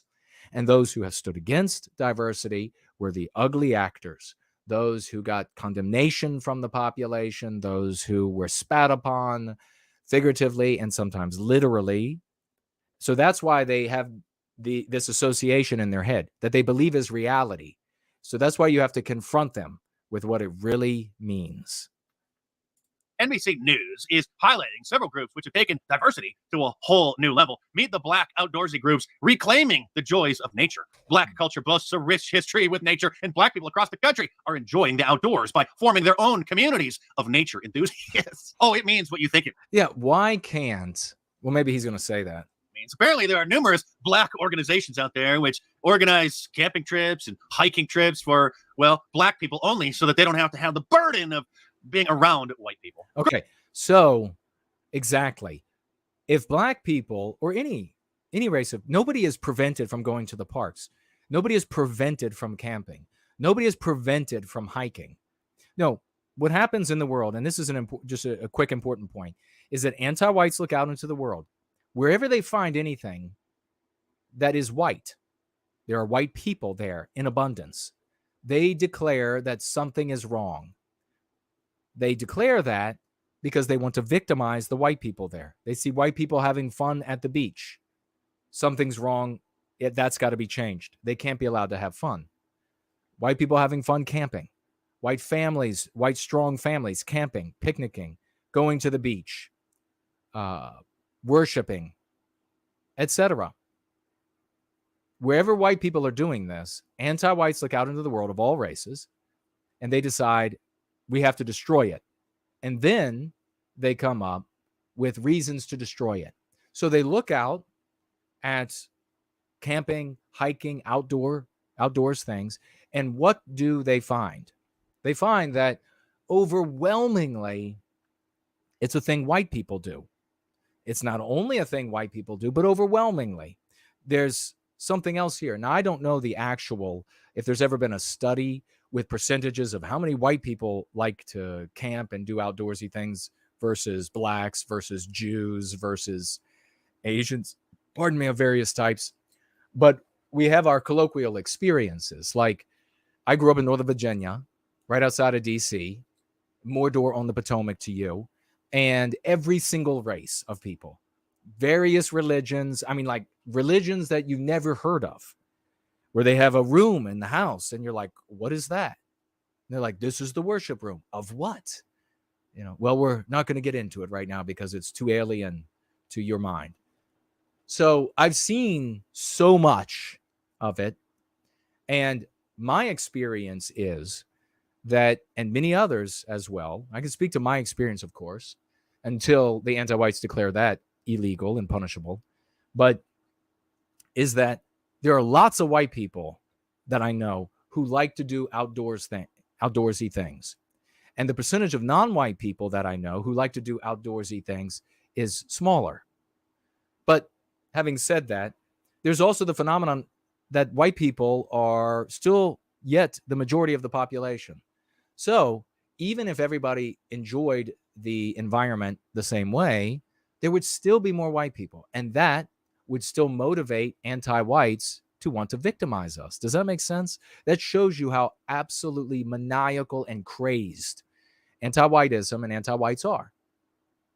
So they look out in the world and they declare this has got to be ruined. Now, how do we get there? Well, white people, and they invariably, they go to the most angelized group in the anti-white narrative, which is the Black race. And it's principally that's born out of the fact that the majority of them were enslaved in early America, though not all. But that's another story. Check it out for yourself. Make sure I'm right. Follow up. Make sure I didn't say something wrong there. And they look out there, and so they go right to the angelized group, and they say, well, white people are preventing them from going out into and enjoying them. That means, and then you see all the ramifications. White people are preventing Black people from fresh air. What happens then, and we could just go on and on, I'm not going to do it, and we'll get back to the video. What happens then is conservative content creators like at PragerU will make arguments about pretexts, anti-white pretexts that are several removed from the actual motivation. How in the world do you think you could ever get to the truth? I mean, no wonder when we go out there, maybe we reflect, maybe we were conservative types following conservative leadership and reading their blogs and everything. No wonder when we look back on ourselves, we were like, My God, we were like just like bovine imbeciles out there. Just like, it's like no thought going on while you're being butchered. And you're like, it's unbelievable. No wonder. How could you get to the truth? Well, you have us now. You're welcome.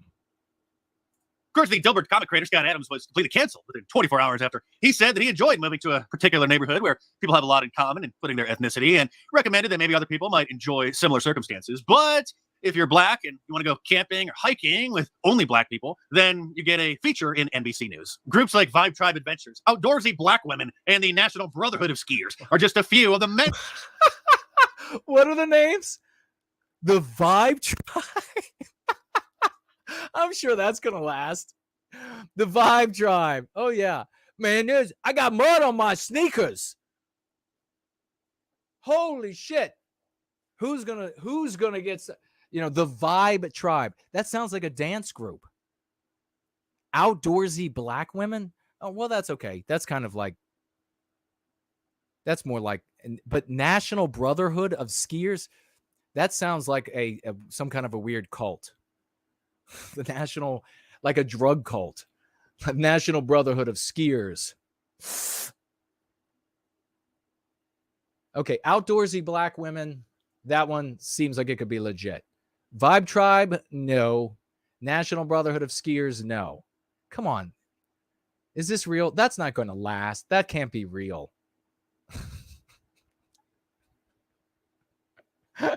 Oh, God. Many organizations working to provide safe spaces for black people to enjoy outdoor activities and dispel myths that the outdoors doesn't belong to them. Well, nobody said that they couldn't go for a hike or go camping. Today, yeah, I mean, it's just ridiculous.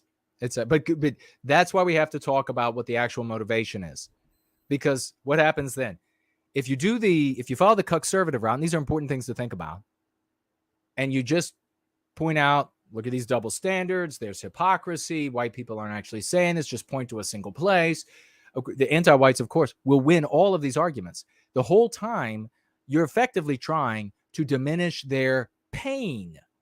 Do you ever win doing that? No, you never win doing that. So you need to go free. Do what we're doing here. And this right here, this King Dice, I love it.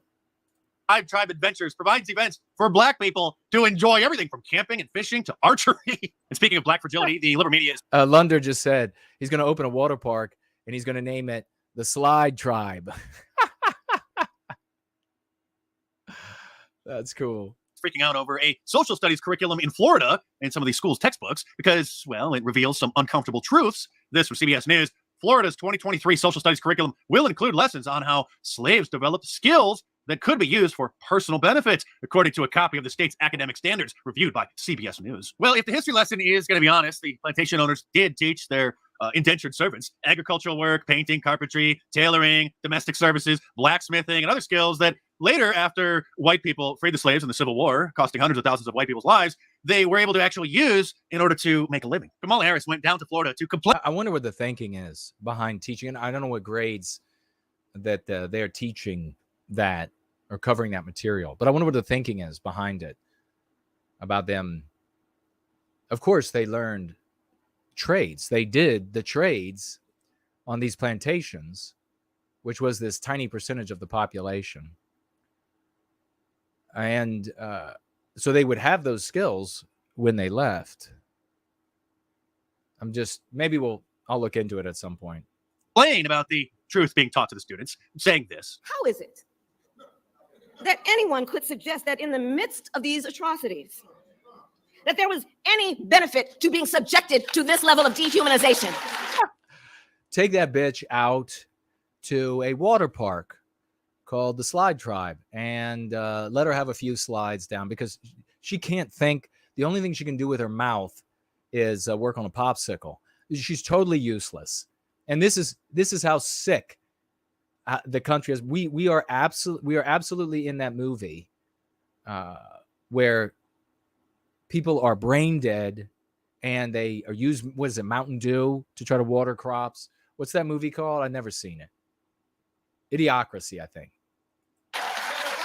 Well, since you asked, if none of the black people living in America today, none of their ancestors were brought here as slaves. John is asking, is the term the Civil War an meme pathogen? Yes. And that's a great question to ask. It definitely is. There is no context where it doesn't mean that white people are evil, even though by their telling of it, which is erroneous, even though it was hundreds of thousands of white men killing white men for black people. So it still means that white people are evil. This is one of the things when I was a child, junior high school, 11, 12, 13 years of age, I immediately deduced and pressed my teachers on. I was like, this is preposterous. You should be thanking me then. You should be thanking all the white people, all the white kids in this room. We should all be getting thanked. And they were like, how dare you? I did the same thing with World War II. Well, then we should be thanked. Every one of us, get on your knees and begin thanking, open your wallets, begin praising, make some set-asides in all the major companies for us, the top jobs. You should be doing that. And they're like, how dare you? So I use war for Southern independence. That's actually what it was. The South seceded, which was legal according to the founding fathers and the way that the states came together. And that's my reading. Of course, you want to check it out with CNN. And correct me if I'm wrong, but the South seceded and lost its bid for independence to the United States. It wasn't the North, it wasn't the South. And the fact that during that time, everyone referred to the North, the United States, as the Union, should reveal to you what they were actually telling the population the war was over. So they didn't call themselves the slave abolitionists. They called themselves the Union. Because the argument they made to the population, of course, check it out, tell me if I'm wrong, was that we are endeavoring to preserve the Union. And then it might have been sometime later that they decided, well, that won't look good since the United States, since the 13 colonies, the United States came into being because we believed in the right to govern ourselves. And then 100 years later, we killed hundreds of thousands to prevent that from happening in our own population. Just won't look good for the historical narrative of the country. Great question. Let's get back to what's her name? What's this nickname? Come Swallowa. Let's listen to some more of Come Swallowa. As terrible as it was, then most of them would have ended up being born and raised in any number of the third world countries in Africa, and many of them living in dirt huts and not even owning a pair of shoes. Okay. Instead, they get to live in the most amazing country in the history of the world while being put up on a pedestal by Okay. Is his channel still up? Oh, I'm listening on his channel. Okay. All right. Sharing some uncomfortable truths there. King Dice over there. Some uncomfortable truths. Of course, literally, they wouldn't exist if there is no time travel. So I hate this sort of like, what if, this had happened, then things would be, in most cases, almost all of them, I don't like even thinking about it because there is no such thing. So even saying, well, logically, they wouldn't be alive because the unions that were their sires, grandparents, etc., wouldn't have happened. That's just for like fun, I guess, to bother to do that. corporate America, Hollywood, social media. Johnny Johnson's asking, best reply to someone who says, your people did slavery. Depends on who you're talking to. And most, because you can, throttle it up, throttle it down, like all things. You can say, no, my people ended slavery. All peoples practiced slavery. All peoples enslaved each other. All of them enslaved themselves as well as each other. My people ended it. And that shuts up everyone. You will have cases because of how really poor the education is, because of and the education is poor because of anti-whiteism, where you will come up against people who don't know that anyone else practiced slavery, any other group of human beings, and they will assert that no one else did it, or they'll say, to try to defend their ignorance, well, I know some other groups did, but it was minor compared to the white race. Don't get into the debate with them. You are now speaking with somebody, a character in a book of fiction. That's who you're now speaking with. So don't debate that with them. Just go right back to the point of, my people ended it. And then you put that on them and you can walk away from it there. That's the power. Linda is here. Great to see you, sister. Ivan the Horrible. Johnny Johnson saying, no, my people ended slavery, but all people practiced it. Brilliant. Thanks. You are welcome. That is what the gatherings are about, folks. That is what they are about. We come together, we share ideas, and we have we share the most powerful ones. We get rid of the bad ones. We pass on the powerful ones. And we become stronger as a consequence. We're taking back over 2 million people in the past 10 days. And you're gonna come to me and you're gonna say, oh, well, this other content creator, he's so much better than you creating content. He gets like 3,000 people who watch in replay. How many do you get? He gets like 10,000 in replay. He gets like 40,000 in replay.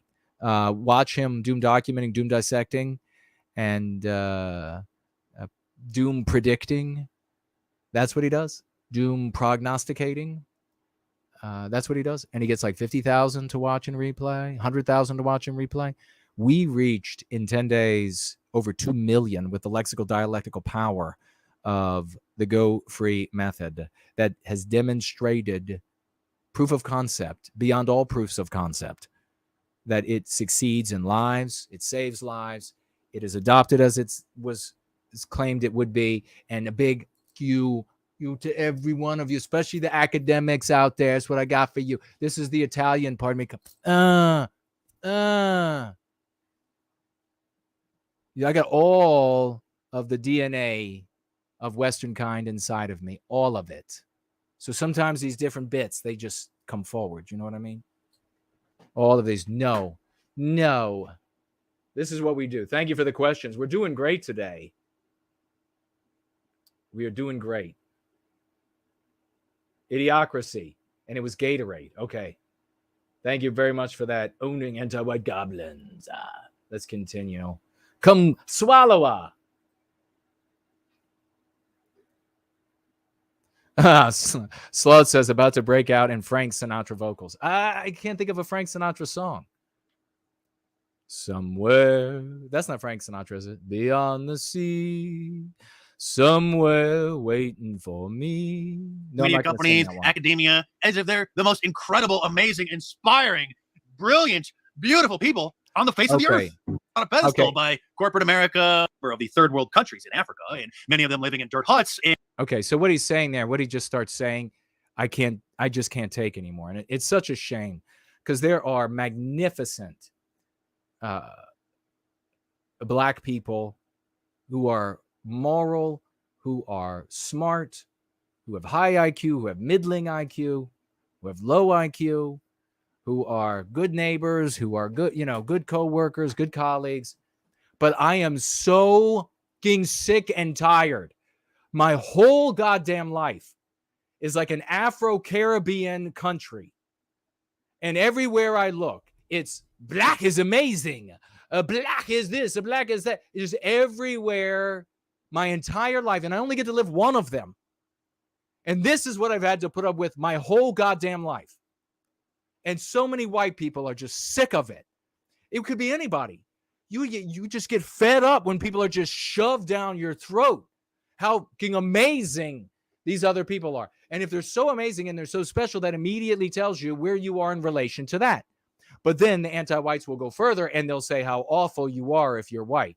But that's what he says right here. And not even owning a pair of shoes. Instead, they get to live in the most amazing country in the history of the world while being put up on a pedestal by corporate America, Hollywood, the social media companies, academia, as if they're the most incredible, amazing, inspiring, brilliant, beautiful people on the face of the earth.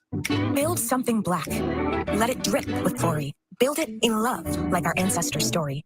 Bring out the beauty of what's sacred and kind. Bear your black. No, play that to the black community. I don't want that shit in my face. I've had a lifetime of it. I'm done. And obviously, good, normal black people can understand how I'm done with it. Getting done. Don't want to hear about it anymore. Don't want to hear about how amazing they are. Don't want to hear about how much black is beautiful. I don't want to hear about it. I'm almost as fed up with that. It's very close as I am with Jay Spurging. Just shut up about it. Brilliance as you prosper and climb. Build something black. Let us rise up together. All that we build is black beyond measure. All over the city, DC. All over the city. My whole life. These murals of how black is beautiful. And these black. And it's, who do they have paint these things? I am a terrible at drawing or painting. I could do these. Who makes these things? They're grotesque. You know, I seriously feel like in an Afro-Caribbean country, like I'm waiting for like goats to wander down the street. I want to live. This is where we talk about biospiritual reflection. That feels discordant to me. It might feel perfect to them. And that's why this severe multiracialism doesn't work. It might feel totally harmonious to them. I see it, and it's like this discordant devil's chord, if you know what that is in music. It's just like the most like offensive sounding chord. It's just like bang, and you're just like, shut up. I want to see what we project on. I want to see our structures. I want to see our architecture. I want to see our art. I want to see somebody who could actually reproduce some glorious piece of one of our famous masters. I want that on the side of a building. If I got to look at a painting on the side of the building, that's what I want to see. This is what I'm talking about here.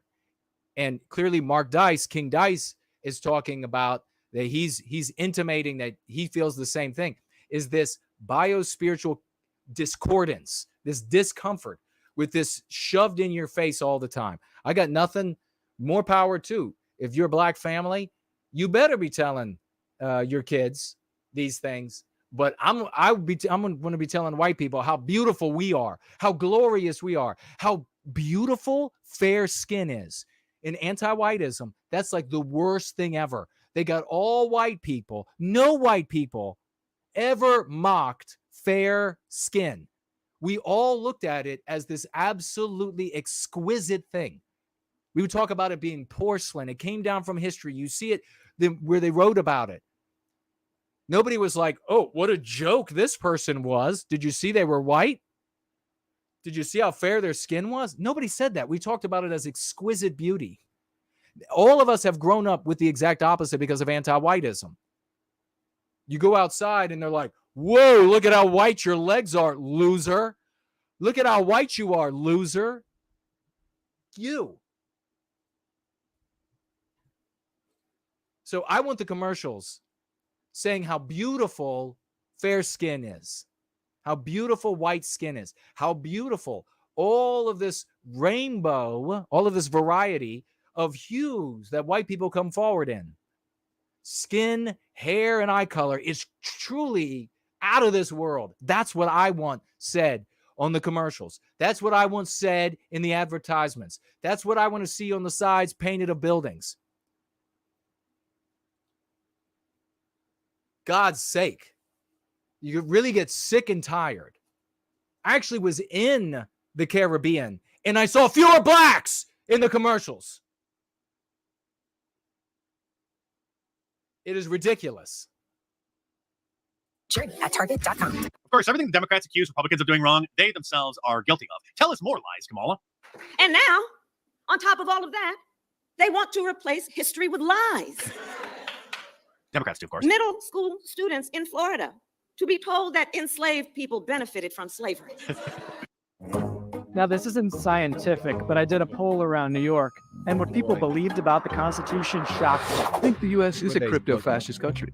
Absolutely, already. Oh, look at this guy. You can tell right away he's like giving off that anti-white aura, isn't he? Period. I think it needs to be amended. I mean, with a founding father. It needs to be amended. Do you remember the conversation I had with the anti-white at the Starbucks I told you all about many years ago outside D.C., just on this side of the line? The guy's like, it's a living document. It should be changed. It should be. And then I said, really? Well, what if we changed it to say that a non-white race is not human? Well, no. Okay. So you mean once you get it the way you want it, then it's in stone. So what you were doing a moment ago is lying to me. And the people in line were like, oh, shit, he really got him. He really got him there. Others did not envision certain things like guns. Oh, they didn't. Oh, the founding fathers didn't envision certain things like guns. I'm going to vote.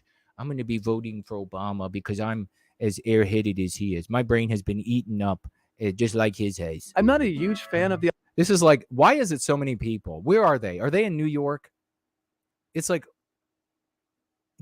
are so many people from New York related to Tweety Bird? I thought I saw a putty cat. That's what I thought I saw. I really thought I saw a putty cat. The idea that people think they're more protected. Look at it. Look at this guy's bird chest. Talking about birds. He's got his belly sticking out. He's got his bird chest going. Because they're carrying a gun? The strict... Oh, he thinks people think they're more protected because they have a gun. Constitutionalists who believe that we should... Oh, the in quotes. The constitutionalists, the people who supposedly wanted to view it and interpret it literally, them people? Yeah, you want to see my... You want to see the child porn I have on the phone here? You'd only look at it exactly as it was written in 1776, our completely misguided philosophy. This guy, I can tell he's a very well-read, sophisticate, very urbane of him. The founding fathers knew nothing. A lot of the structure that exists was, in a way, naively constructed. I have a copy of Defending the... I would say that some of the biggest errors that were made were those things they took for granted. I mean, even though they said in the very first Congress that citizenship was limited to white males of good standing, even though they said that in the very first Congress, there was too much that was taken for granted that people who would later come in and interpret, and of course, they didn't establish a people, which they really could have done. They really could have gone further to crossing that boundary between the different white ethnicities and putting an end to it. Not meaning that it puts an end to our particular hues, but putting an end to the idea that there is a fundamental difference between a white person on this side of an imaginary line and that side. White person who speaks English and a white person who speaks French. It wasn't enough to just say, well, this is where we all can come and build a country. They should have, I think, articulated more of a, we are Western kind. We are Westmen. And we are overlooking these differences from the past. That would have made a world of difference. The Constitution here by the Epoch Times. Inside, you'll find 10 essays by renowned constitutional scholar, Professor Robert Nadelson. And these essays debunk myths about our founding document. And it's all going to be, since it's conservative content creators, it's all going to be radical individualism and then the death of the white race in America. I had enough of that.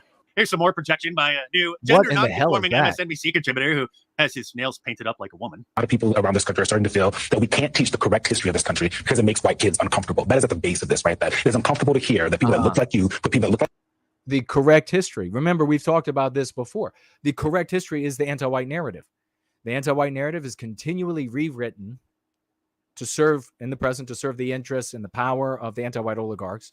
And the past is history is continually rewritten by the anti-whites to also serve the interests and power of the anti-white oligarchs in the present.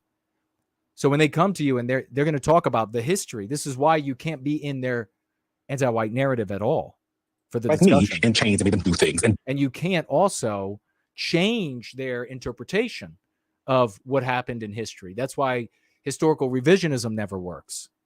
Actually, like I said, it's uncomfortable for a certain group of people to admit the facts about the situation and, well, how it turned out for you in the end. Even Anna Kasparian, Chunk Yogurt's sidekick over at the Young Turks, the Young Jerks, the biggest. This is the first thing we wanted to look at, and then we have Walsh. Let me take a quick look at what you all are saying.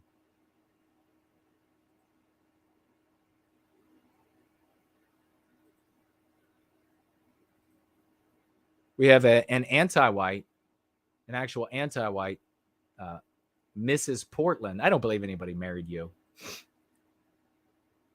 In the live chat, saying white rage. That was the first thing I see that she wrote. What's the response for that? Anger is a virtue when it protects the innocent. So you don't say to this anti-white, I'm not angry. No, I'm fucking furious. I am furious about what you pieces of shit are doing to white children. And my rage, my anger is a virtue when it protects the innocent.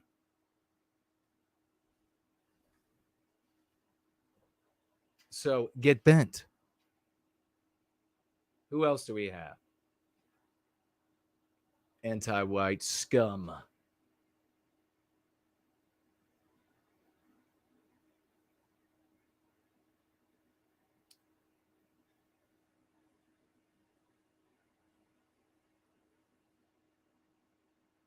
First Last says, can you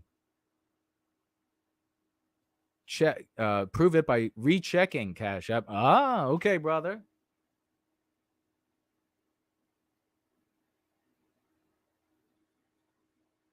We will. And Linda's saying, is that a real name? Uh-oh, I don't recall what I was saying.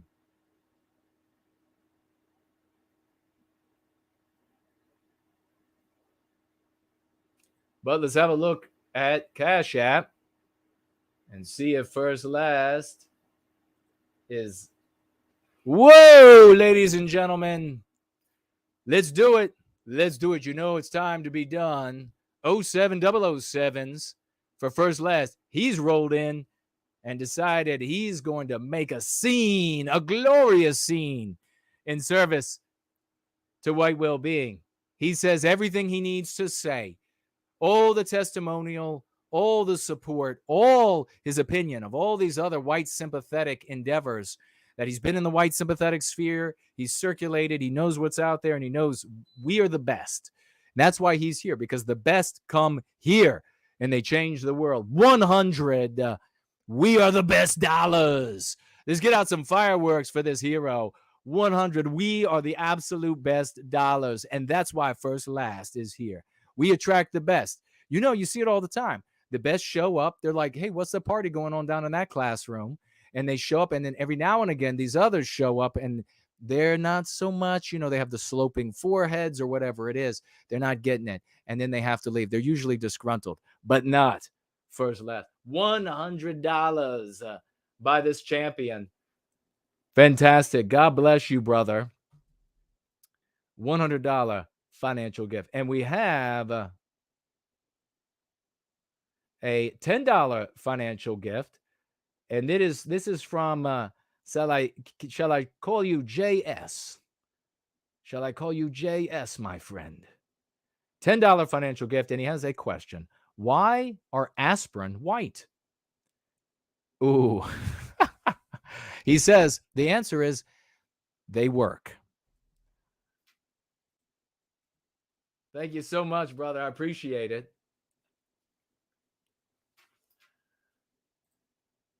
We got a financial gift with a joke attached, and First Last with $100 financial gift. Thank you, my dear brother. Now, let's see what Anna Kasparian, whatever her last name is, Armenian, right? What she has to say, because she's had now a couple of episodes where she's having an issue. And what's glorious about this is she's having an issue for something that we predicted would happen and we have been observing and discussing and unpacking as it's happening, which is that anti-whites, anti-whiteism do not need white women like they used to. They used to really need white women to inflict injury on Western kind, on white families, to white erase us. They used to really need the participation of white women. Increasingly, they need less participation from white women, anti-whites. As a consequence, white women are increasingly being victimized by anti-whiteism. That is a good thing because it pushes white women back our direction, at which point we can say to them, it's time for you to take the place in our unions that you are equipped to assume. And that is not leader of men, not any of these sorts of positions, but doing the things that no man can do better than you, because no man can do it at all. That is what we have to say to the white women.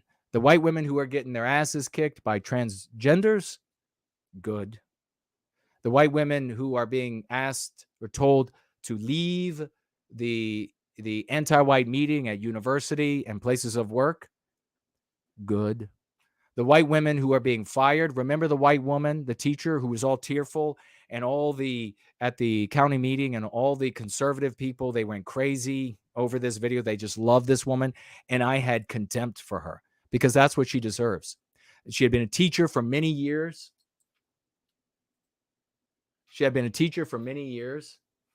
And elementary school teacher. And she had been teaching all these kids anti-whiteism over all these years, harming the little white boys. And once the persecution of white women was ramped up in her school, she then said she couldn't work there anymore. Now it's a problem. And so, and crying, and she's like, I can't work here anymore. Remember that? And I was just like, on your knees. That's what I have to say. On your knees. Beg for forgiveness. Beg for forgiveness, and then shut your mouth and get behind us. Because we are only going to protect that which we possess. If you're going to be this anti-white woman out there, then we'll let the anti-white machines eat you alive. And it's eating us alive, all right. Everywhere. Look at France. Look at Germany. Look at South Africa. Look at every major city across the West. It's eating white people alive. So, on your knees, shut your mouth, and get behind us. If you got a problem with that, you're not right yet. You're not better yet. Because you're going to learn real quick as the standards that white men established in Western civilization for the treatment of women, as those are white erased, you're going to find a whole new level of abuse that you, even in your fevered novels that had no basis in reality, will come true, and worse. You're going to make Stephen King envious your lived experience. So, Anna here, whereas for so long, she was part of the persecutors, part of the victimizer group, and she got to wag her finger at the white males out there in society. Increasingly, she's being hit with anti-white slurs. She's just a white bitch. That's right. That's all you are, Anna. That's all you are. So she's going to complain. And you find a lot of white women out there, a lot, are waking up because of this. And they should be made to say that they're hypocrites. Don't let them. No. This is not the old white knighting, her feelings matter so much, and everybody's going to jump up from the Thanksgiving table to make sure she's okay. No, she's going to be treated like everybody else. Women are not angels. There are good ones and there are bad ones. And when you were a hypocrite, when you were harming us, when you were, etc., you're going to be made to say, You did wrong. You were a hypocrite. You were a bitch. If not, we'll just go ahead and close the door on you and we'll leave you out in the wild with the anti-whites. We'll leave you out there because we can have more daughters. We don't need you. We can have plenty daughters. Let's hear Anna now, how she's having a change of heart. Leftist supposed news and commentary channel is tired of all of the black grievances and the anti-whiteism. I think the discourse that the country is currently engaged in regard to race relations has actually led to more racial division. When we've had now 3 years straight of just brazen white people this, all white people that, Karen this, Karen that, it makes... We haven't had 3 years. Are you all listening to me and gathering exactly what's happening? What has happened for Anna over the past 3 years? It's that this victimization has reached her shores. And she's now finally just, all it takes for a white female, just a little bit of that persecution. And all of a sudden it's like, how can this be? No, bitch, you have been subjecting the boys, your fathers, your brothers, your uncles, your grandfathers, your sons. You've been subjecting us to this for our whole lives. And now it just starts, and now you have the crocodile tears. Now you're like, well, wait, this is happening to me now. Good. Yes.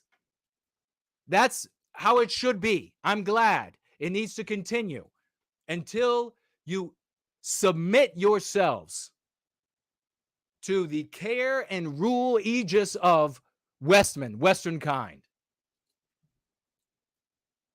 Makes some people, including myself, a little hesitant to talk to individuals using statements like that on a regular basis. You know, it doesn't take a professional, it doesn't take a tenured psychologist to understand why people would feel hesitant to engage in conversations, open dialogue, when they're constantly reading day in and day out that just the very nature of them being white means that they're racist or hateful or promote. It's been that way forever. The anti-white narrative has always said it's by the very nature of your birth. But the little white girls, they were given a way out. Oh, as long as you're willing to say that the white males abuse you, have always abused you, and join us in burning them down, that is your reprieve, little girl.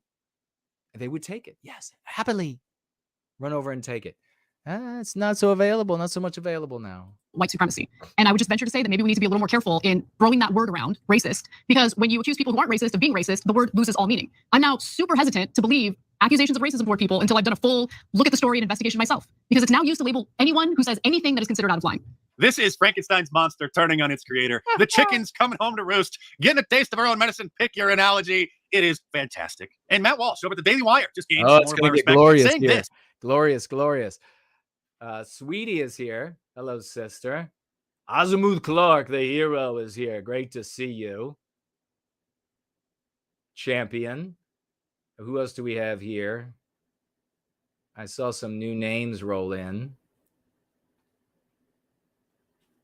Please read the passage from Thomas Paine's Common Sense. Starts with, it hath lately been asserted in Parliament that the colonies have no relation to each other. I'll have to take a look at it. I know I read that a long time ago, my friend. He says they really shouldn't shut their mouth, though. Their mouth needs to be open. First, last. All right, let's keep going. Let's see what happens with Walsh. About the backlash in the mainstream media about Jason Aldean's new song, Try That in a Small Town. Well, because Aldean is white, number one, and conservative, and he sings country music. I mean, that's the whole reason. It's as simple as that. No, that's not. But you see, we've been over there for the great Matt Walsh, and we've been celebrating Matt. He's growing. He is growing in our pantheon. He will soon be King Walsh if he continues. And you'll see that the great King Dice has come into the conversation with Matt Walsh. And watch. They accuse him of racism, but it's their own racism. Their anti-whiteism. Oh my goodness, yes. Look at King Dice there. I love it. Actually, several forms of racism at play here, given all the assumptions that they're making again about black people by taking his lyrics as racial. That's what's driving us. and their political bigotries as well. Now, he's been talking about anti-whiteism for a bit, but never used the word. He would always call it anti-white racism. As recent as last week in his video about the new woke Disney movie, Snow White and her 7 affirmative action friends. And so I just left a nice little comment on there saying, close, Matt, the correct term for anti-white racism is anti-whiteism. Just compound anti-white racism into one word from now on so that it's cleaner and more impactful. So word is getting out. And I'll save my criticisms for Matt Walsh for another video. I don't want to make it sound like I have some big beef with him, but I am a media critic, a media analyst, and I do think that he is falling tremendously short in one particular area. Actually, his area of expertise, because to my knowledge, I don't think that he addresses the possible chemical component to the gender dysphoria epidemic about the endocrine disruptors, the BPA and the atrazine and things like that, possibly affecting neurological changes in the fetus in the womb. I mentioned this briefly in my video about RFK bringing up the atrazine. So I'll save that criticism, and it's constructive criticism for another video. So it's not like I'm attacking him or anything, but I do think he needs some more help, so to speak, about some other issues as well. Christopher Rufo, on the other hand, I do have a problem with, the self-proclaimed expert on critical race theory, which is just a cultural Marxist term for anti-whiteism. And he has a new book out, which I'm sure actually is fairly good. But he denies that critical race theory is anti-white racism. I think it is rhetorically unwise to frame this as, okay, this is anti-white racism. Because he says that it affects Asians as well, but that's really just a byproduct. The effects on the Asians is really collateral damage. Everybody knows, and it's obvious. Oh, perfect. Perfect, King Dice. I love it. Yes, it's collateral damage. Let's see. Let's listen to that again. Oops. That it affects Asians as well, but that's really just a byproduct. The effects on the Asians is really collateral damage. Everybody knows, and it's obvious, that the #1 target of critical race theory are white people. But he desperately doesn't want to embolden white identity or white identity politics, or in other words, white people sort of identifying themselves as an ethnic group with their own interests that they want to protect, preserve, and promote, like, well, every other ethnic group in a multicultural society does. That is crossing a terrible and dangerous line, according to Christopher Rufo. So he desperately doesn't want to frame critical race theory as anti-whiteism, let alone use the word, the proper and accurate terminology for what it is. And there may or may not be, well, obviously there is, an entire chapter in my new book on anti-whiteism that I'm finishing up now. I'm doing the final rewrite, and then I have to make sure all the footnotes are properly sourced. There's going to probably be about 1,000 footnotes in this book, just like there are in my last 3 or 4 books. Very well documented, very well sourced. He is not, I do not go get angry with him. He is going to have to say, to preserve his empire, to preserve the millions, his ability to speak to millions. He's not going to be saying in this book, oh, no white guilt, white well-being community, this great community. I think the odds of that are nearly zero. So don't look for that or be angry because of that. He's got to preserve what he does. And we're still in a place where if he says, oh yeah, these people over there, that you might end up with a scenario where he gets censored, his tongue gets cut out on YouTube and who knows where else as a consequence, where they say, oh, there's a connection there.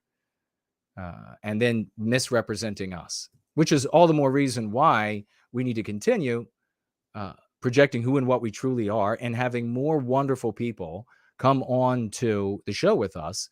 And that would then protect people like King Dice, and hopefully we'll be able to say King Walsh one of these days, from the backlash by saying that they are associated or they learned something from us or giving credit or anything like that. So that's the great Mark Dice, ladies and gentlemen. A glorious, something really to be happy about, a glorious thing to behold. We're going to get into this video from PragerU. This is what the anti-whites are teaching our people, good conservative people. This is what they're teaching them, and it's truly just despicable. We have to debunk this. These are the people we need to be talking to. So we have to address it. We have to have the words in our mouths for our conservative brothers and sisters out there when they come and they say, well, but isn't this the white women that are the real wokies out there? They blame the white race because the non-whites, they actually all hate anti-whiteism. They actually all hate wokeism, except that's all they vote for. But in large measure, as you know. So we'll do that. We're going to take a very short break, but we're going to listen to some White Step. How about that? Some 4-0 White Step, and be back in a moment. Don't go anywhere. We're going to talk about PragerU. We're going to talk about Ice Cube and Tucker, and we're going to talk about body odor and how if you don't like this aroma of piss, shit, sweat, and pits and feet, then you are, according to the anti-white slur, racist and xenophobic, the mean pathogens par excellence. We'll be right back.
Pull up a seat and let's see what we have. What's the rest of what we have here today? Again, let folks know. Let folks know. Maybe send out another message that we are still here and that we're always right and they can suck. Right? Let folks know that we're always right and they suck. Because they do. So we'll pull up our next item, but first we're going to take a look over here at Entropy, and we have Matt financially gifting $5 on Entropy. Thank you, good brother. He says, right now I'm focusing on Swedish content creators, but unfortunately most of them are radical me-nots. Oh, really? They refuse to use the word anti-white and speak out against anti-whiteism. Well, thank you very much for focusing on Swedish content creators. Keep at it. You'll find some that will be willing to or that be smart enough and therefore willing to do the right thing when it comes to service to white well-being. He also financially gifts, again, Matt does, $5 over here on Entropy. So it does appear to be working for some. And with these $5, he says, especially that Swedish guy who has made hundreds of videos about the situation in South Africa. He prefers to doom document before adopting the Go Free method and save our brothers and sisters. Well, that's a real shame. That's a real shame. And good Lord willing, he will be, if he's going to continue on that trek, that he will be replaced by somebody who's willing to actually improve the conditions of our people by putting it into the victimization of our people, by changing the concepts we use to understand the world, our environment, our personal lives, and what confronts our people as a whole, and thereby put us into the story of our making, where we write ourselves in by way of these concepts as the heroes in our story. I know that there are a lot of people across the white sympathetic sphere who don't understand how this works. And it really is an IQ thing. But we've gone beyond the point now of just them needing to be able to understand before they participate, because the evidence is there. You don't have to understand that how exactly flight occurs to accept that it does occur. We're doing it. It's happening. There are endless confirmations of the success. And so if there's still reluctance, now we're talking about other things. And I think principle among them in most of these cases is a different objective. They claim to have our objective, but they really have a different one. And that holds true, nowhere truer than for the J-Spurgs, because their objective is to harm Jews. I saw one in the live chat. I didn't, as I was scrolling, and so I didn't get to go back and look and see what it was about. But they're putting in that symbols to bring your mind to Jewish people. It is a persistent and pernicious disease within the body of resistance to anti-whiteism. And it's something that we're not going to stop confronting. That's the bottom line.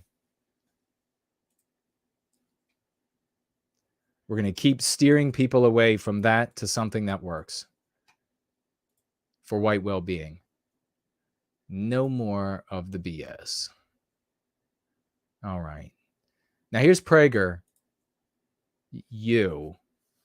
So let's go ahead and see. Let me take a quick look over here.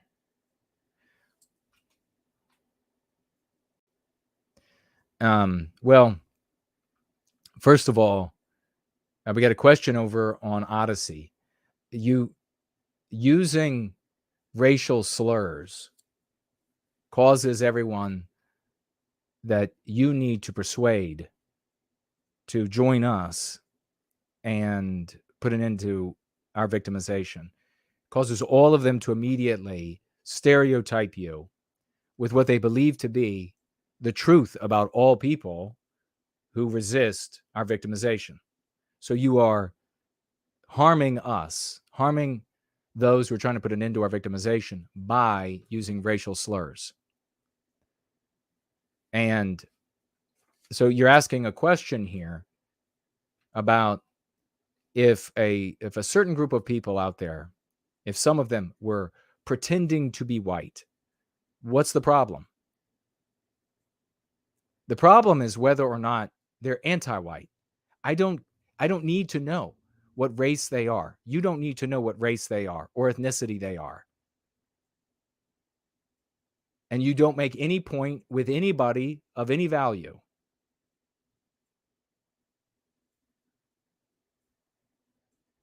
When you question whether or not a person is really white.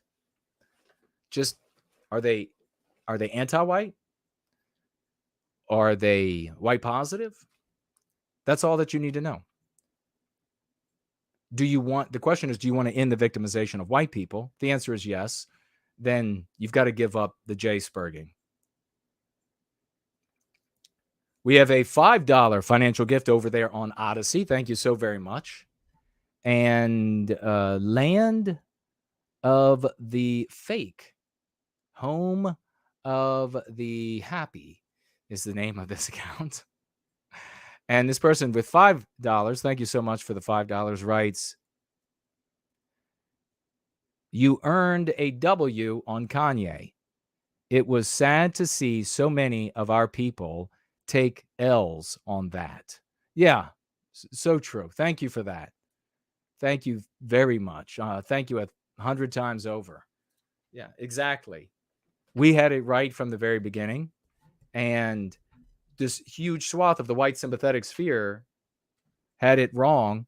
And those people have not come back to me in any number and said how wrong they were back then and how they want to make amends, how they're sorry, how they recognize that we were right and therefore going to give a second look at the work we're doing. How many times can people be wrong like this? I mean, what kind of classless son of a bitch can take a position like that, maliciously lie about me to turn people away from me and the good work that I'm doing to end our victimization, the good work that all these people are doing to end our victimization, and then see how wrong you are? Here's your great black nationalist, white woman betting hero turned all the way around on you, and you're just like, oh well. If anything, you know what they're probably doing? They're probably just lying, saying they knew it all along. They knew it all along, and then they'll use a racial slur for him. This kind of people out there.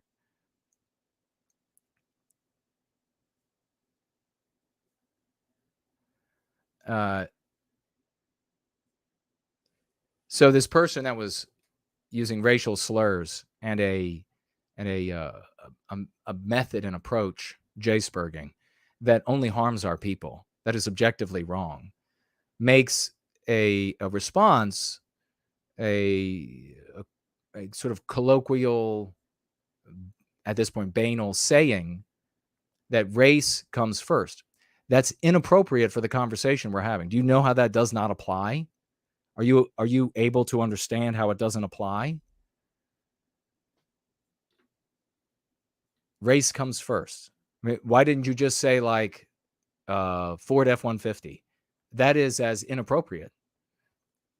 That's a non sequitur. It has nothing to do with the subject that was under consideration.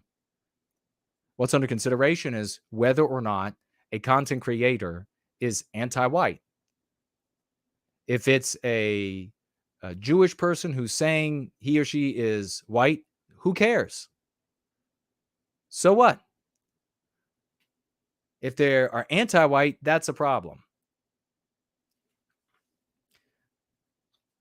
So you just made a statement that is totally inappropriate. So maybe it's an IQ thing for you.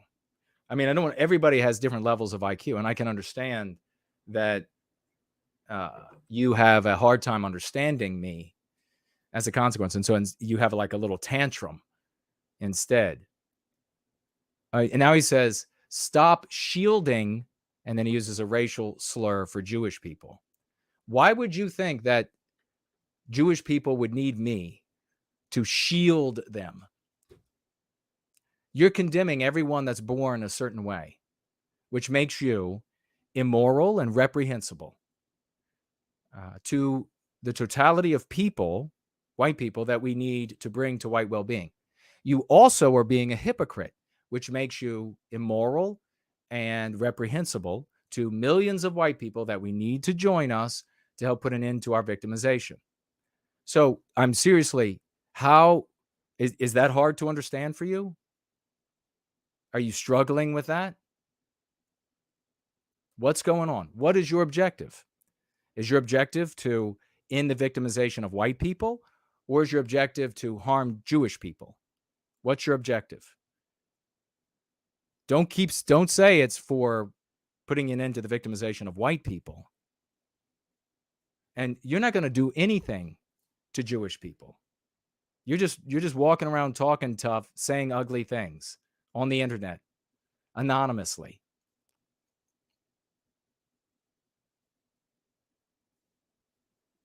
Yep, that's what I thought. No response. So it's an IQ issue. It's also like a character issue for a lot of people, that their characters are so rotten that they will stick with something as ugly as possible because it gives them a crutch. They're not going to be able to change anything about how many businesses are owned by Jewish people. They're not going to be able to change anything about how much money Jewish people earn or how little money Jewish people earn.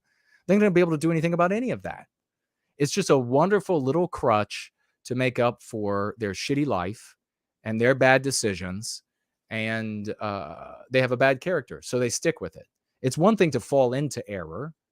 It's another thing to stay with it. Once it's out, like I just very simply, I think kids in elementary school would very clearly understand what I'm saying.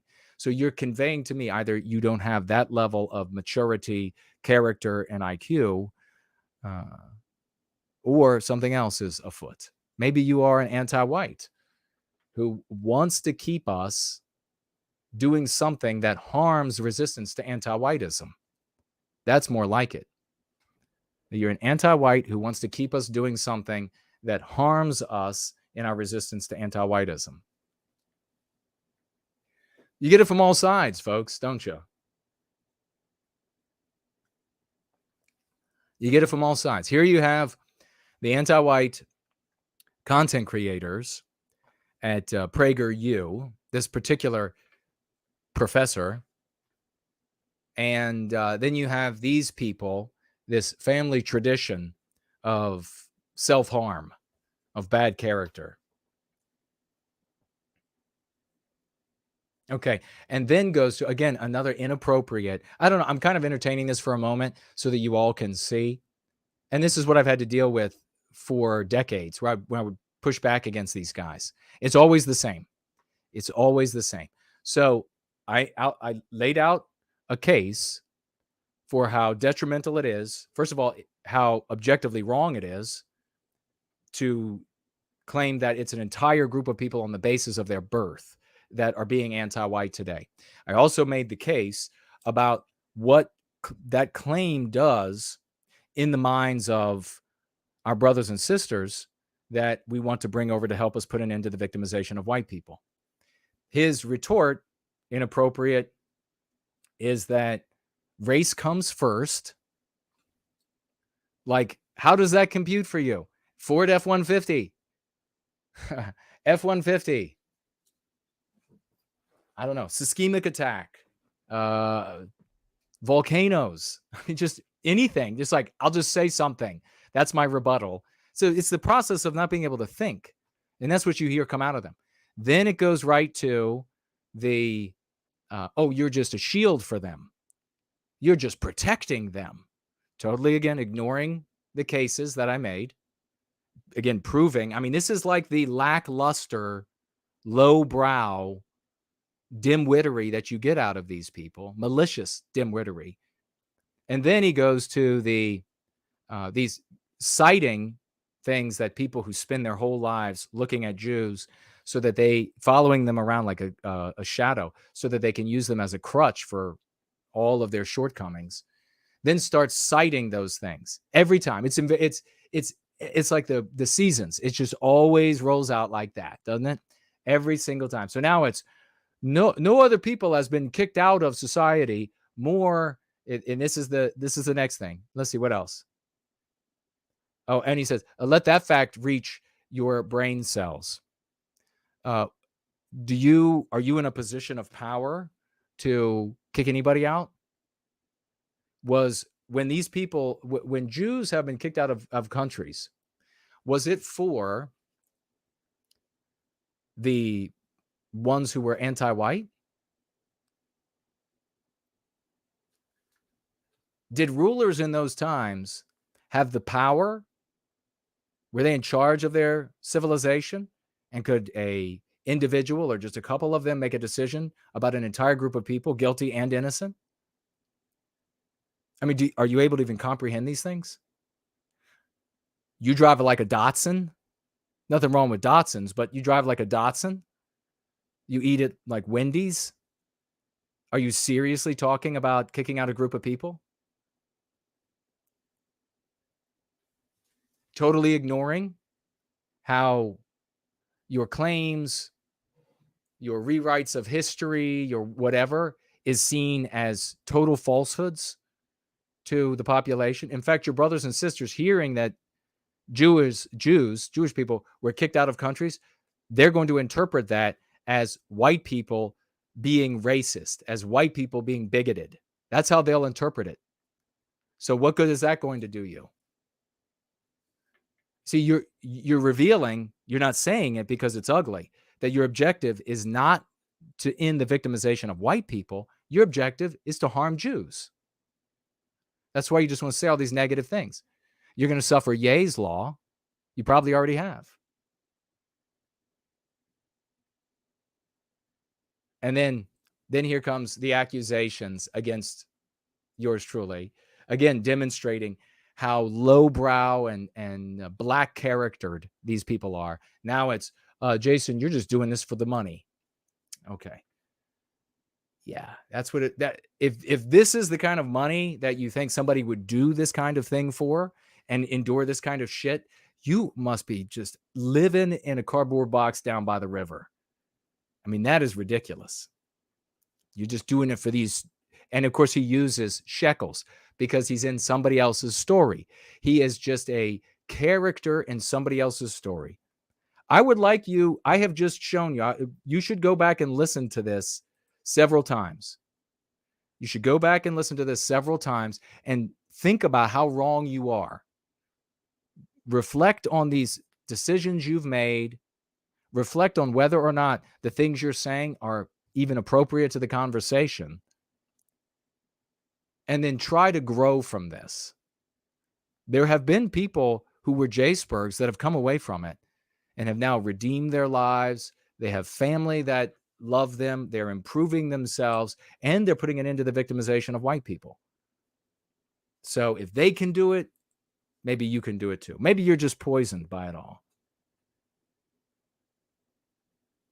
And then final thing I'll read from this person for now, at least, is Jason, they were expelled so many times. So you already said that, and I already addressed it. Did you not hear it?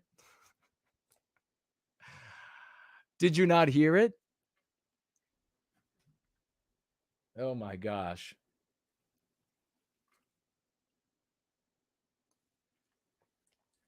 We have a great, lovely porridge response coming up in a little bit for that. But we're going to get on to Prager because we have actual business to do. Something different than just J-Spurging.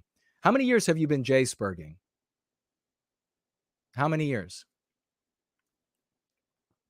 I'd like to know how long you have been naming them. How long have you been J-Spurging?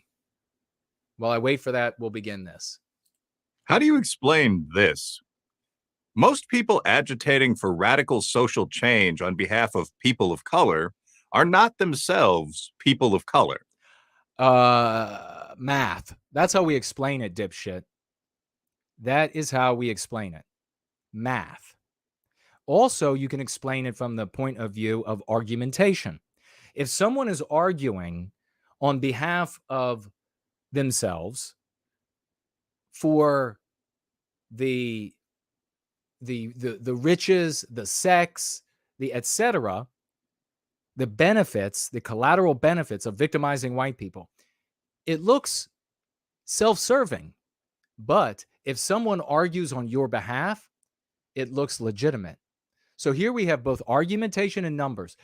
It's taken me seconds to defeat this anti-white professor over there at PragerU. That's the end of it, really. That's the end of it. They're overwhelmingly woke white leftists. They use the genuine plight of poor minority. They use the genuine plight. Oh, so they're all the non-white people are suffering. So it's the genuine plight of the non-white people. And why are they suffering? Because of white people are making them suffer. This is what passes as conservative content creation. Is this guy Jewish, by the way? I wonder, right? Am I right? He looks black to me. He looks black with a big dose of white in him genetically. But according to the J. Spurgs, all that would matter is whether or not he's Jewish.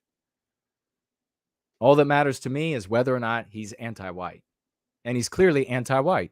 A wedge, a lever by which to change the basic character of American society, a change that most of the genuine, no, the reality is that it's these claims of persecution, of suffering, genuine? Are you kidding me? How did you get your job, bitch? How did you get your job? I'm going to guess that affirmative action played some sort of a role in that. Wilford? So is that the genuine plight of non-white people in the West? No, folks, he just told you the anti-white narrative is true. They're all the non-white people are suffering and miserable. And then white woke people, particularly white woke women, use their suffering. That makes white people even worse. They're using the real suffering caused by white people to benefit white people. The real suffering of non-white people caused by white people to benefit non-white people. How does this fucking anti-white piece of shit get a professoriate and be able to speak here at PragerU? How? Are you kidding? Most people of color I've already eviscerated him. His guts are on the floor. Do not want. Both anecdotal evidence and hard data bear this out. A good example is the woke left's obsession with politically correct speech. And look at Prager pushing hard woke. Ostensibly, this is all in the service of protecting the tender feelings of long-suffering minorities. However, according to the best publicly available data, the tender feelings. So he's making this seem like non-white, there aren't any non-white anti-whites, is what he's saying. He's saying there aren't any of them out there. There's this specious assertion about protecting their feelings that is made by white anti-whites. Most minority groups dislike PC culture more than whites do. Data, suffering minorities. This is just like anti-whites too. They use studies, etc., to claim to make their points. This is why you don't bother doing it. You don't bother combating them the same way. Because they'll claim that, no, our studies are legit, yours aren't. I've had cases where both conservative content creators and hardcore anti-whites that just openly are saying they're anti-white, I've gone and looked at the studies. Not only have they misrepresented the study, but it's been the exact opposite. And very often you find these are advocacy studies. So the study is done at a university to serve an anti-white objective. So I would be willing to bet that if you look into the studies he's talking about here, these are conservative finance studies, advocacy studies, to prove that non-white people don't actually support anti-whiteism, wokeism, and that really it's a white problem. It's white people doing this. I'd be willing to bet. It's either that or he's misrepresenting the studies. Like, what kind of questions are non-white people asked? If you call up white people or non-white people randomly and you ask them who they're going to vote for, it's going to be the most anti-white politician every time. Well, statistically, the hyperbole is warranted. The exaggeration is warranted.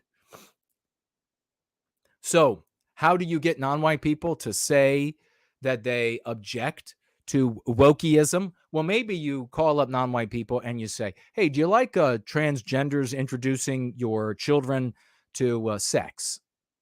And then the non-white person says, no. Are you non-white? Yes. I could check the box. You said no. You say you're non-white. And so since you said you don't like this, we are going to interpret that as you oppose political correctness because you object to the specific question of transgender. This is how this shit is done. However, according to the best publicly available data, most minority groups dislike PC culture more than whites do. 88%. I mean, we could go on and on about this too. And we're not. And non-white people are able to object to anti-whiteism with much more of a defense, with much more protection, because they have the aegis of the anti-white system. So they can say they object to things within anti-whiteism. If white people say that they object to any part of anti-whiteism, we face social lynching. We face anti-white tribunals. So are you going to get an honest opinion from white people? No. You're going to get white people saying, look at these lying motherfuckers at PragerU. You're going to get white people, in the vast majority of cases, are going to say, oh, no, I'm going to villainy signal to you that I love anti-whiteism. Please, I love it. Then they're going to go home and they're going to continue complaining about the victimization of our people, of themselves, because they're white, of their son because he's white, whatever. It's called the Bradley effect. There's actually a name for it. I just remembered it. When white people will tell the person calling on the phone, even when it's anonymous, they will villainy signal because of the fear of the consequences of being white and not anti-white. Oh, but let's just look at the data. This anti-white professor has the data for us about how all the non-white people are angels and the white people are devils. Well, it's kind of like we've heard that somewhere else before, PragerU. Of Native Americans, 87% of Hispanics, 82% of... By the way, if you want to take down PragerU, let's say PragerU is doing a lot of damage to the pushback against anti-whiteism. You can take them down by pointing out their anti-whiteism. You can't take them down by pointing out the ones that work there who are Jewish. Do you get it, you imbeciles? Sakes, how dumb can you be? Asian Americans and 75% of blacks versus 79% of whites call political correctness a problem. According to multiple studies, only young, white, college-educated, liberal, and leftist women strongly support speech restrictions. A Pew poll about the use of the term... Again, I've just spoken to all of that. You can just take all of these studies and shove them up your black ass, buddy, because they're useless. Latinx, an attempt to remove gender from Latino and Latina, makes this point. Only a quarter of all Hispanics and 38% of Hispanic college graduates have even heard of the term. What's more, only 3% ever opt to use it. Many find it ridiculous. If anything, the pattern here is one of white leftists telling Hispanics to speak in a more woke fashion, and Hispanics refusing to comply. Hispanics, they're such good people, all of them, even if they're rapists, even if they're murderers, all of them are good, all of them. The white people are the problem, as you can see. It's just the white people are the problem. This turns out to be the rule, not the exception. Defunding the police, a left-wing cause celeb for much of 2020 and 2021, is another case in point. A study conducted by Gallup found that 81% of Black Americans want the police presence in their neighborhoods to either remain the same or increase. Only 19% of Blacks favored any decrease whatsoever in police presence. Okay. It's called anti-whiteism. It's called anti-whiteism. When was that poll taken? Who was it taken of? Was it taken in an area that was ravaged as a consequence and taken after the fact, after the anti-white fervor had died down? We see this happen all the time. Anti-whites come out in force. They're like, let's destroy, let's white erase this Western system. That's the problem. Just victimizing white people. That's the objective. They're not actually trying to solve a problem. It's just trying to victimize white people. White erase it. Police system, white erase it. It's here because of white people. And then they get hurt as a consequence. And then they come out and they say, well, no, we want police back here. Too many rapes, too much drugs, too much whatever. It's like sobering up the next day. When was the poll taken? Of what area? They went to all this trouble. This professor and PragerU brought him on, went to all this trouble to demonize white people, to assert that white people are the problem, the cause of anti-whiteism. Have they ever made that attempt to do that with anybody else? And do you see, with any other group of people, and do you see how hypocritical it would be of this guy over here to my left, your right, who would say, They're demonizing white people. Well, really, the problem is all the Jewish people. Do you see? Buddy, you got to sober up, my friend. You got to sober up. Little wonder. As empirically minded scholars have long pointed out, anti-police and soft-on-crime policies tend to dramatically increase crime rates in urban minority neighborhoods. In 2021, 12 major cities broke previous homicide records. Meanwhile, the number of... Okay, these are meaningless. This is like, no shit. If there are no police, crime goes up. Arrests nationwide plummeted 24% in 2020 to the lowest in 25 years, according to FBI data. Then there's education policy. On charter schools labeled racist by many liberals and leftists, data show another significant split. Blacks and Hispanics, especially parents, favoring school choice, white liberals and leftists opposed. Again, the effects of anti-white fervor on the population. If you just call up somebody and you ask them, well, would you like to have a choice of where your child goes to school? They're not going to say, no, I don't want any choices. But when you talk to anti-whites, and it's not just white anti-whites who are educated on the fact, they're going to present an argument to you, not about that the outcome is not about the benefit of black people or Hispanic people or Arab people, but about the victimization of white people. And they'll give you excuses to get to that destination. It will be anti-whites of all races. So you go to, let's get this straight. When you ask a non-white person, what do they think would be best for them? They give you an honest answer about what they think would be best for them. But if you ask them in the context of anti-whiteism, you find out the reality that they will argue for that which harms Western kind. What a surprise that when you ask them what just benefits you, rather than in the context of anti-whiteism, that you get different responses. According to recent data from Democrats for Education Reform, 58% of black Democrats and 52% of Hispanic Democrats have a positive opinion of charter schools. In contrast, just 26% of white Democrats favor charters. Economist Thomas Sowell has observed that in the major American charter networks, among those classrooms in which students of color make up 90% or more, kids perform almost exactly on par with the majority white student population.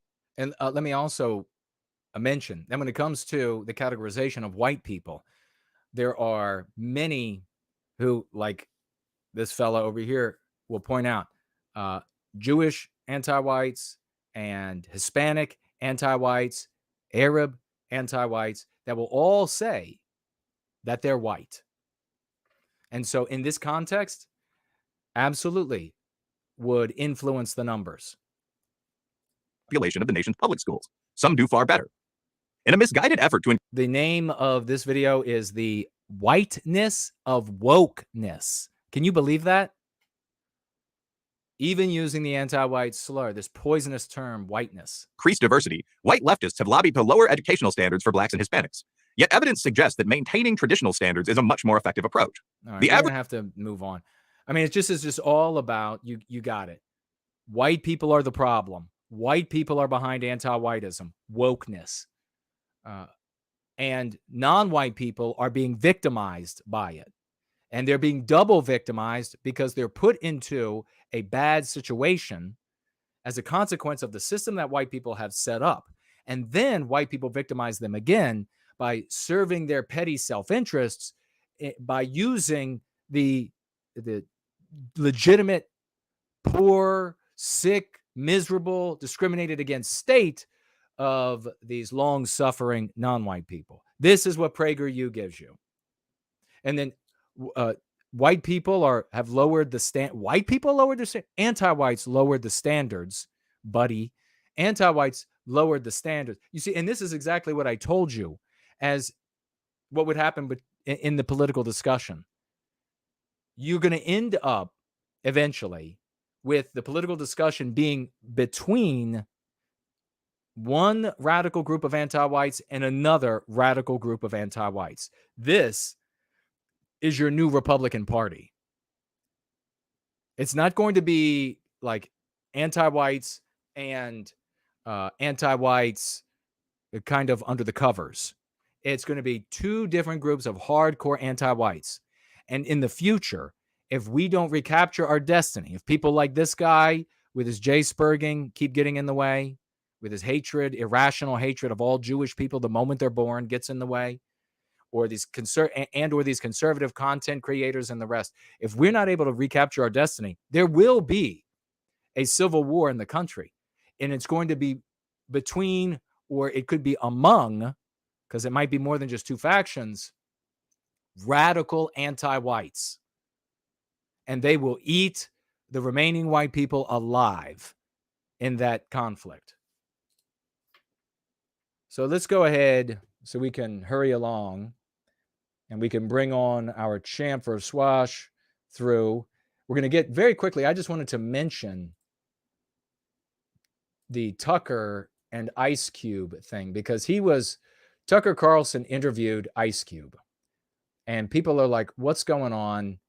Ice Cube was this just filthy rapper back in the day who rapped about murdering white people, how awful white people are, and killing police officers, white police officers, of course, killing the police officers. And then, of course, since the regime is anti-white, they want to take somebody who's been so good and anti-white with all this history, with all this baggage, and they want to make him the friend of white women. They want to make him you should understand, you should hear his private thoughts. You should see how much his heart hurts, so that all of these white people can come in. And that's what they did. They put him on all these different shows, and they totally normalized a gangster rapper who talked about murdering white people. Unless, I might not be perfectly up to date on all my rapper knowledge. I might be a bit off. I might not be perfect on the rapping info here. But this is what I understand the gangster rapper that he was.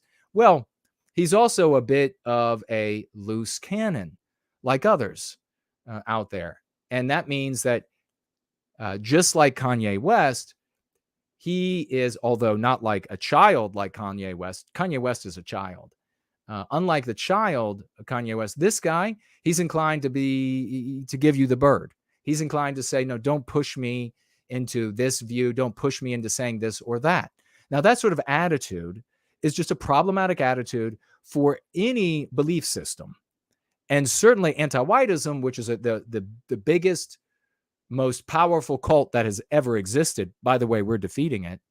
Certainly they are not going to tolerate somebody like Ice Cube and him pushing back about maybe he'll say this, maybe he won't say that. And so this is the interview that Tucker decided to do. It's all about the ratings. Why not have him on? I have not had an opportunity. I just skimmed up to about halfway listening to it. And I heard him say, well, Oprah doesn't want to have him on. And as soon as he was saying this, as I was jumping around, I immediately figured out what was going on. He is not a team. He's not an easy team player. He's the kind of guy that he might be nettlesome. He might get a little cantankerous and say some things they don't like. He's obviously done this in the background. He said he was willing to listen to Donald Trump, wanted to hear what Donald Trump had to say, was happy to, I think he called us the enemy. I think I might be wrong, but check it out, called us the enemy. So I immediately figured out that it's just his personality type is problematic for him. Now, Tucker Carlson said something about Oprah Winfrey, like she was some sort of goddess. Everybody loves Oprah Winfrey, so why would she object to having him on? Are you crazy? I mean, this drive, this new multiracial populism, which is what Republicanism, it's not new, but this increased push, is what the Republican Party have been doing forever, people. This isn't new. It was happening when I was working on the Hill under Bush Jr.'s first term.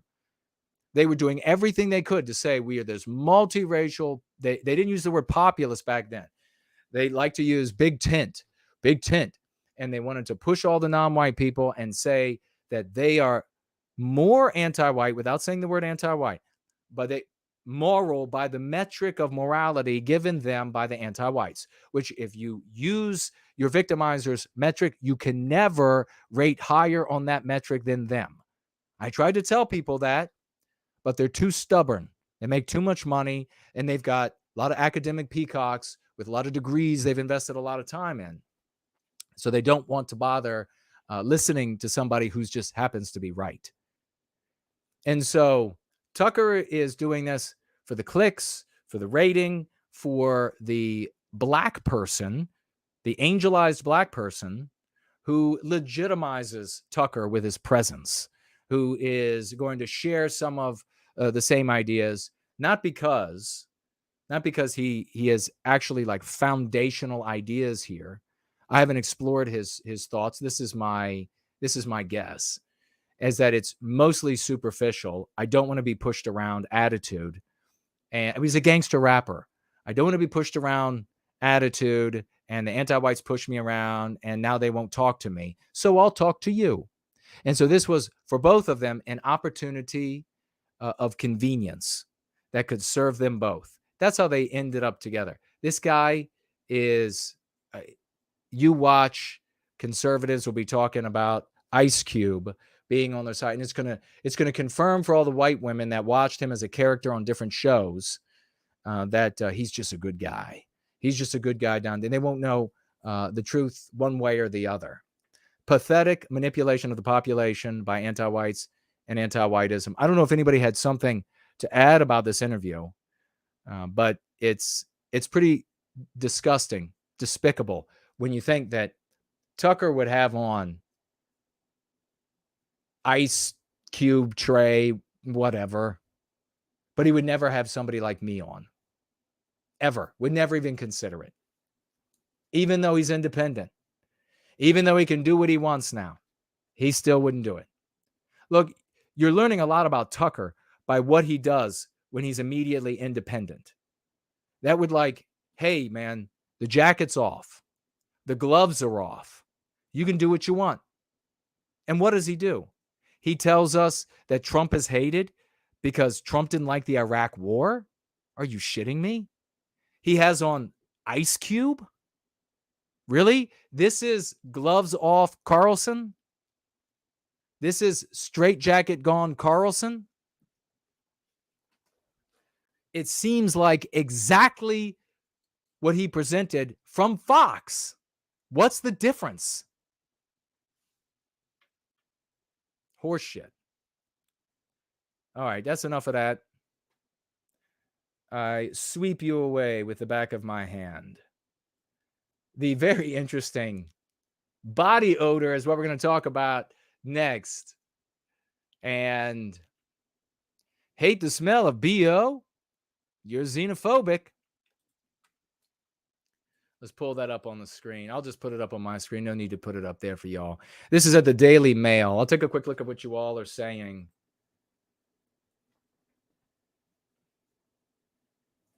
And then I'll take a quick look at this, and we'll bring on, for a swash through the great No White Guilt clips,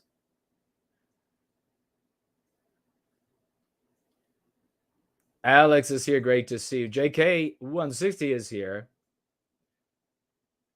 Oh, JK160 said they did the same thing with Snoop Dogg. So you're saying Carlson interviewed Snoop Dogg? I always thought growing up that it was the most ridiculous thing to say these names. And I could never take anyone seriously who would say these ridiculous names.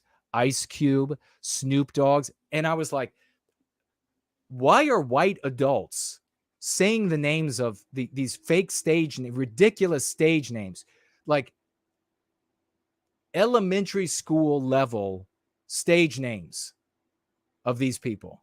Why don't adults call them by their actual names?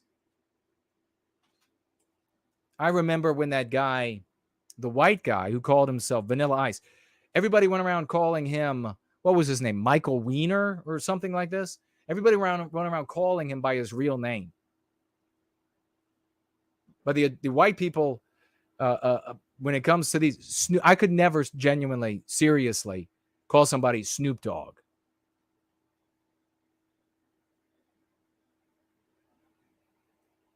What's his real name? Like Carl? That would be what I would call him. Promethean Promulgation is here. Great to see you. Stephanie Rogers is here. Hello, sister, and welcome. We're looking good tonight, folks. We're having fun. We're looking good. We're winning. We are actually winning. Unfortunately for Trump, when they were doing all their big winning, it was just winning the election. And then it was nothing but a lot of losing, which was, I told you, would happen, right? Totally predictable. We are actually winning.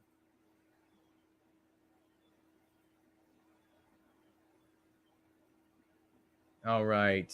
I don't see any other tags. Archangel is here. Welcome and hello. He said the vid came up when he searched no white guilt in his YouTube browser. Okay, so the anti-whites at YouTube were giving you PragerU anti-white videos when you searched no white guilt on you. I mean, it's obvious. Think about the control over the minds of people today, the algorithmic control. And then reflect on the fact that 2 streams back, I told you about when the algorithm was totally free.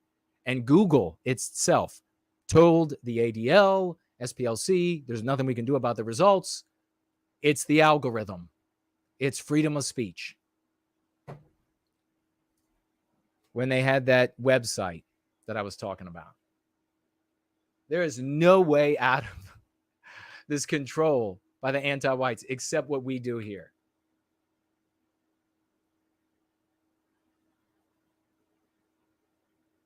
David is here. Hello and welcome. Yes, tag me as no white guilt if you have any questions.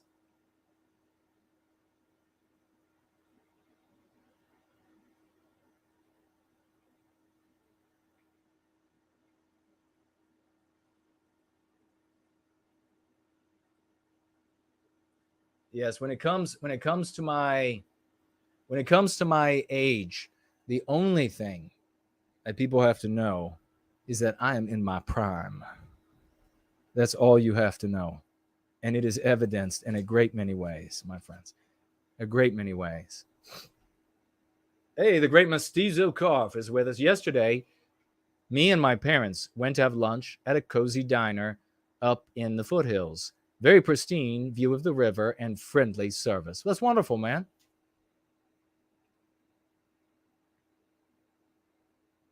Oh, my God.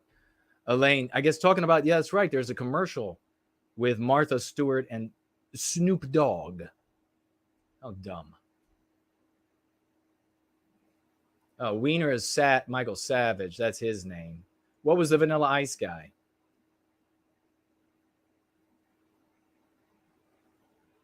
JK160 said they tried to make Snoop Dogg a friendly person. There are articles about his and Martha Stewart's friendship. Yeah, exactly. Great point. Thank you for clarifying. And if there's anybody, this goes for the whole chat and for the mods. From now on, if anyone comes into the live chat and they're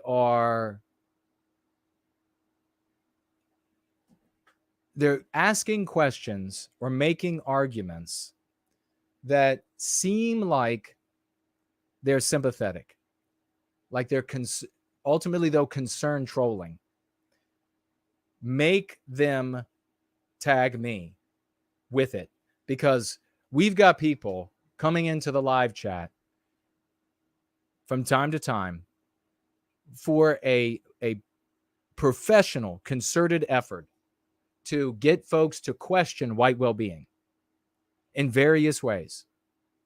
So if somebody shows up and they're like, okay, I get this about this Go Free method, but I'm not so sure about that, then you say to them, you got to tag no white guilt, or somebody who's, so I can handle it, or somebody who is, you see somebody do that, you tag me and you copy their name, screen name, and the part of their message that will fit, or all of it. and then I will address it. But I don't want to have these people showing up anymore. This genuine concerted effort to concern troll in the live chat, where they show up and they express a little agreement here, a little agreement there, but then there's some sort of concern troll, and it could be any direction. It could be for conservative MAGA type, or it could be for an AntNat type, or anything like that. They come in, here I am, I'm the ultimate guy to ask, and they don't tag me?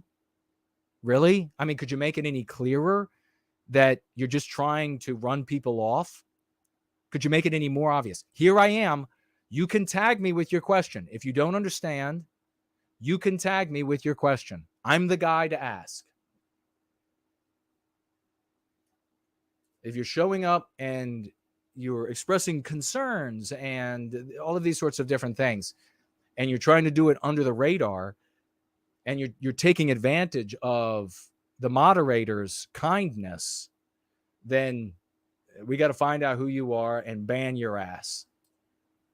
That's got to be the end of that. There's no room for it. We have to be, you can see the successes we have in the world, in people's lives, in their families, at their jobs, socio-political level. You can see the successes we have. We cannot allow any more dilution. We cannot allow people coming in and saying, oh, that's good, but let's add this.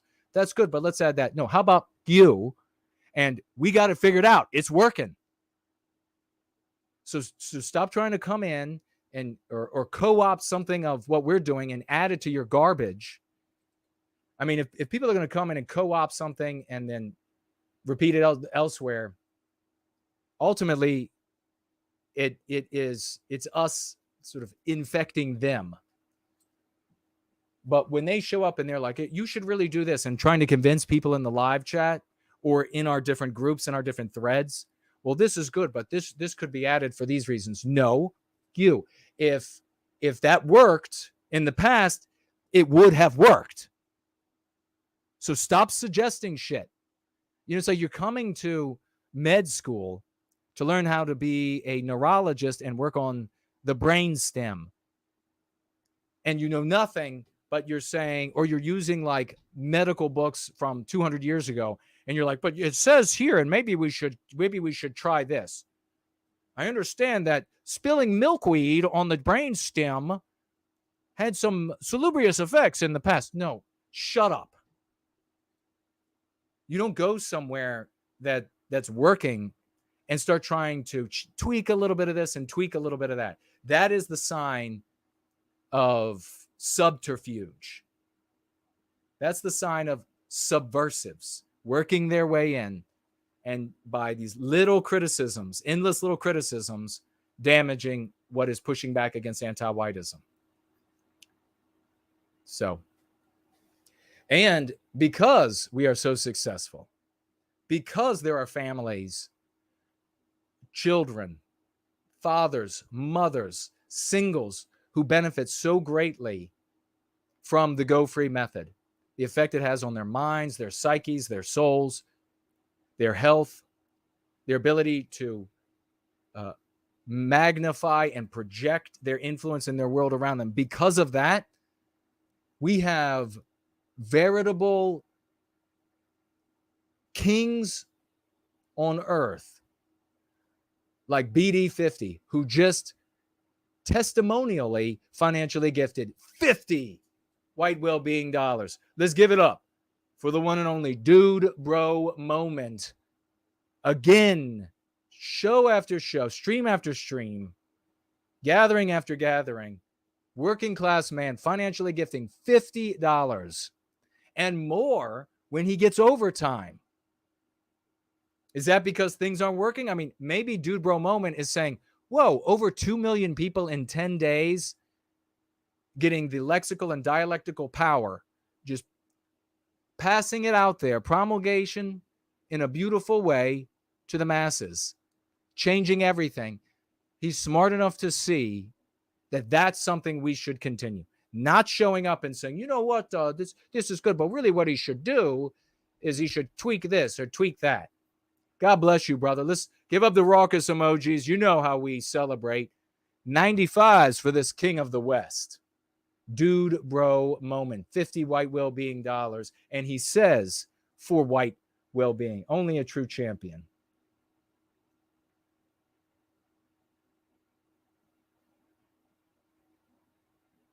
All right. So the J Spurg that was over here to my left, your right, never told me how many years he is dedicated to J Spurging, because he saw the trap.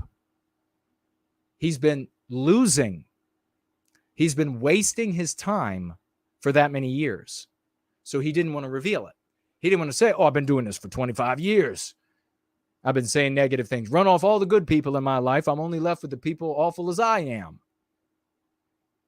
In fact, what he did instead was he decided to share. He decided to share more ugly things done by some Jewish people, done by some groups of Jews throughout history, which make you look demented and crazy and immoral and hypocritical to the millions and millions of our brothers and sisters. And you were just told how that was inappropriate. It didn't speak to the thing we were talking about at all, that it was what's called a non sequitur. It does not follow the conversation. It's not a counterpoint, no more so than concord. I mean, Jesus. This is how, I mean, these people are challenged.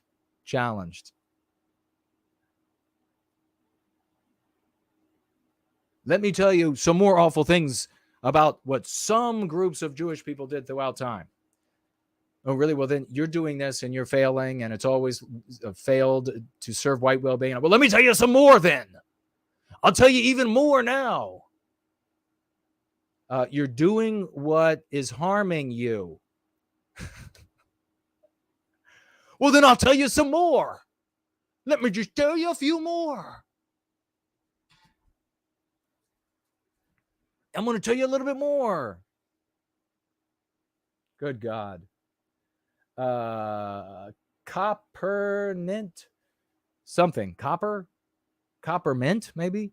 Just followed over there on D Live. Apparently enjoying the conversation. Thank you very much for that. And Spartan financially gifted 5 lemons over there on D Live. And looks like Board Troll financially gifted 1 lemon over there as well. Thank you so very much for that. Let me get a coffee, and let me get a what else would there be? Like hash brown, and let me tell you how many bad things that the Jays have done. What? I'm trying to place my order. Hey, buddy, hold on. Let me get the recyclables as well. You could put that on the trash truck. I'm going to tell you some more about what the Jays have done. What? No.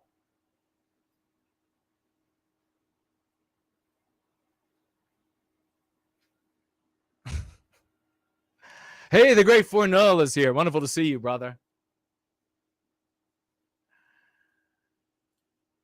Fornell's asking, but why milkweed? Yeah, just these people who have no knowledge of how to be a neurosurgeon, but they want to come and they want to tell you, even though you're having successful neurosurgeries, rather than just getting trained on how to be a successful neurosurgeon, they want to come in and they want to tell you how to do it. So they're looking into this, they're looking into that, and they're gonna write the record for us. Hey, let's do this, and we're gonna bring on our great No White Guilt clips. Hate the smell of body odor? You might be xenophobic, says the Daily Mail. Bizarre study finds people who are sensitive to disgusting smells are more likely to have negative attitudes toward migrants. Bizarre new research claims that people with a sensitive nose for disgusting smells are more likely to be xenophobic. In a study across 9 countries, which is interesting because the actors that they are using for all the photographs here are white, but the countries include a bunch of African countries as well. So interesting. Why didn't they include non-white people who might be averse to just immediately having sex with and turning over their property to other people coming into their country? disgust at the smell of feces, sweat, and urine may be linked to xenophobia. This is genuine anti-white research, ladies and gentlemen. This is how thinking works. This is how their excuses work. But when working into overdrive, steering clear of stenches is a natural mechanism that helps us to avoid illnesses. Experts at this institute in Stockholm explain. Is that Karolinska? But when working into overdrive, when you're just like too delicate to the smell of shit, it may trigger hostilities to refugees. That's what they wrote. Daily Mail. Individuals more easily disgusted by body odors are also more prone to having negative attitudes toward refugees, the scientists wrote. And then they give you a picture of the discriminated people. They're all non-white. And then back to another discriminating person, a white person. So 2 white women, by the way. Anna, are you hearing it? Are you seeing this? All the pictures are white women who are disgusted by the smell of shit and urine. They're the victimizer here. Nearly 7,000 participants took part in the study, examined opinions across the UK, New Zealand, Canada, Nigeria, Kenya, Hong Kong, Chile, Italy, and Sweden. When assessing body odor sensitivity, participants were asked to rank scents 1 to 5 scale. Now, here's the thing to get to really quickly that Rapunzel pointed out.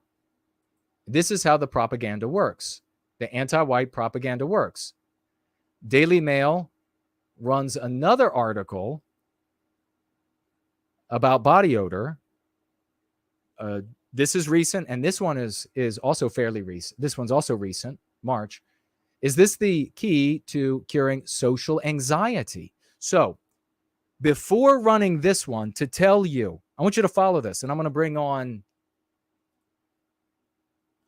on no white guilt clips for a 5 or so minute swash through. It's going to be epic. I want you to think about this. Before running the article at the Daily Mail, this is how hardcore psychological warfare works. This is anti-whiteism, psychological warfare. You've got to understand this.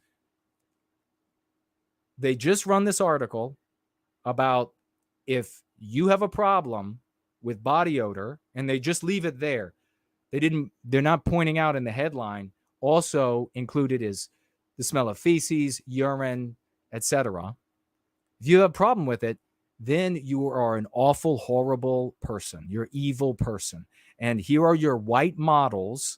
And I can bring this up another time when we have more time. Here are your 2 white female models to show you the group of people that are awful and horrible because they object to smelling, people who have ablutophobic, okay? If you object to ablutophobics, you got a big problem. You are evil. Before running this article, they run an article that a positive thing about body odor. The cure to anxiety, to social anxiety, is smelling body odor. So they're creating a halo effect.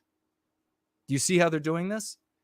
They're creating if you're good with body odor, now they're not gonna start off telling you it's too obvious. If they were like to do it side by side, if they were to come to you and say it's evil to dislike body odor in one article, and then in the same article say, oh, but it's really good for these 2 reasons if you like body odor.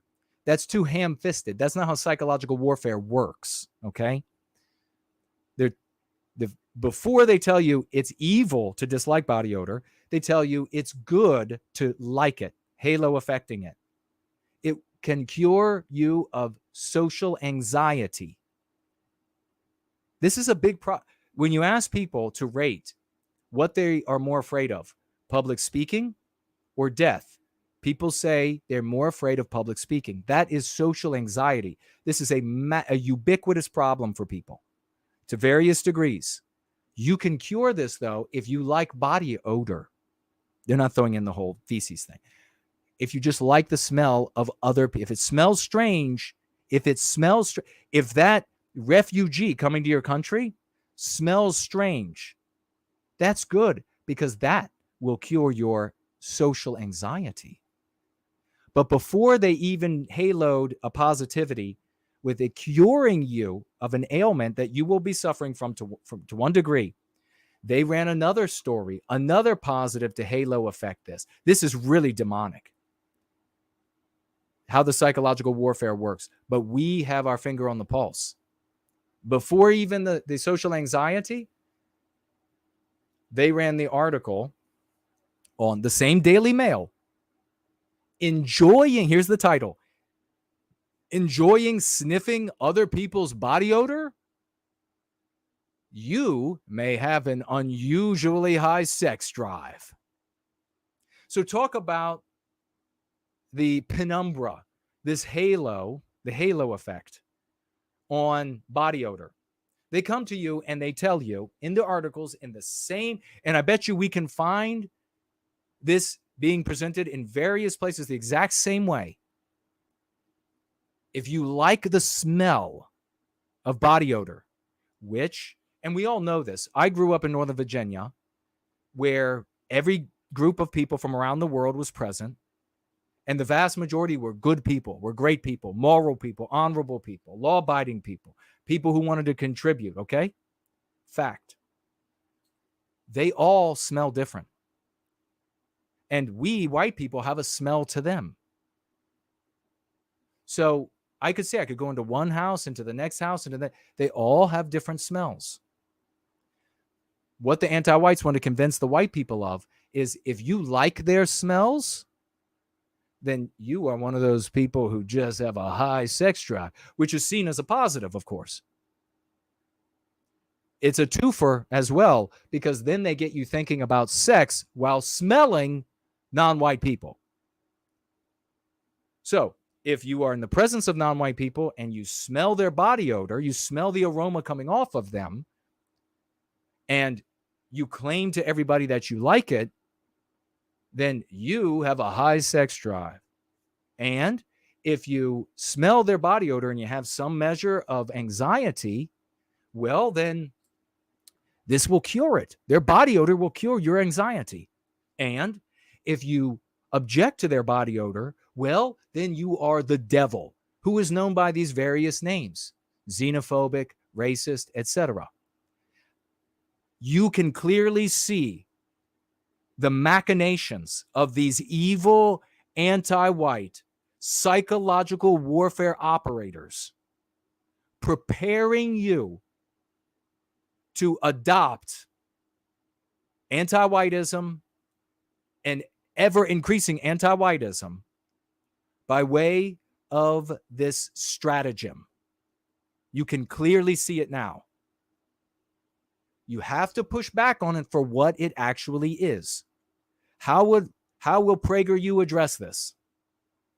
They will say, what are they talking about? The smells. If you bathe, you don't have smells. And if you don't bathe, then you do have smells. And let me show you the study about the smells of white women and how they're actually the most offensive smells of all.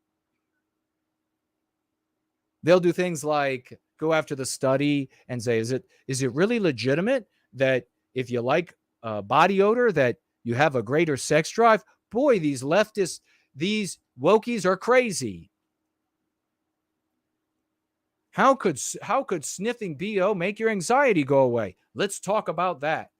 You got to talk about this where it's raw and real, that this is an anti-white endeavor to get you to embrace anti-whiteism, to embrace white erasure, and specifically biological white erasure. End of that conversation.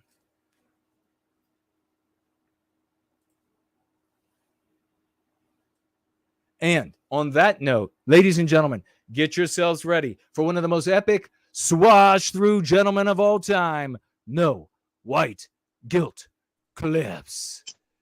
Can you hear me, sir? How are you doing? I'm great. Can you hear me? How's my audio? Oh, it's perfect, man. Thank you so much for coming in for a swash through. We love you. Thank you so much for your service to white well-being. There's just not enough that we can say about what a true champion that you are. Anything you have to share? What's on your mind? Memes. I have memes on the mind. All right. And not meme pathogens or meme curatives, but internet memes.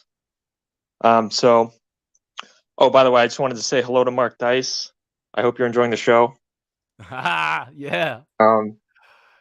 But so I started making and sharing memes because I haven't had time to make clips lately.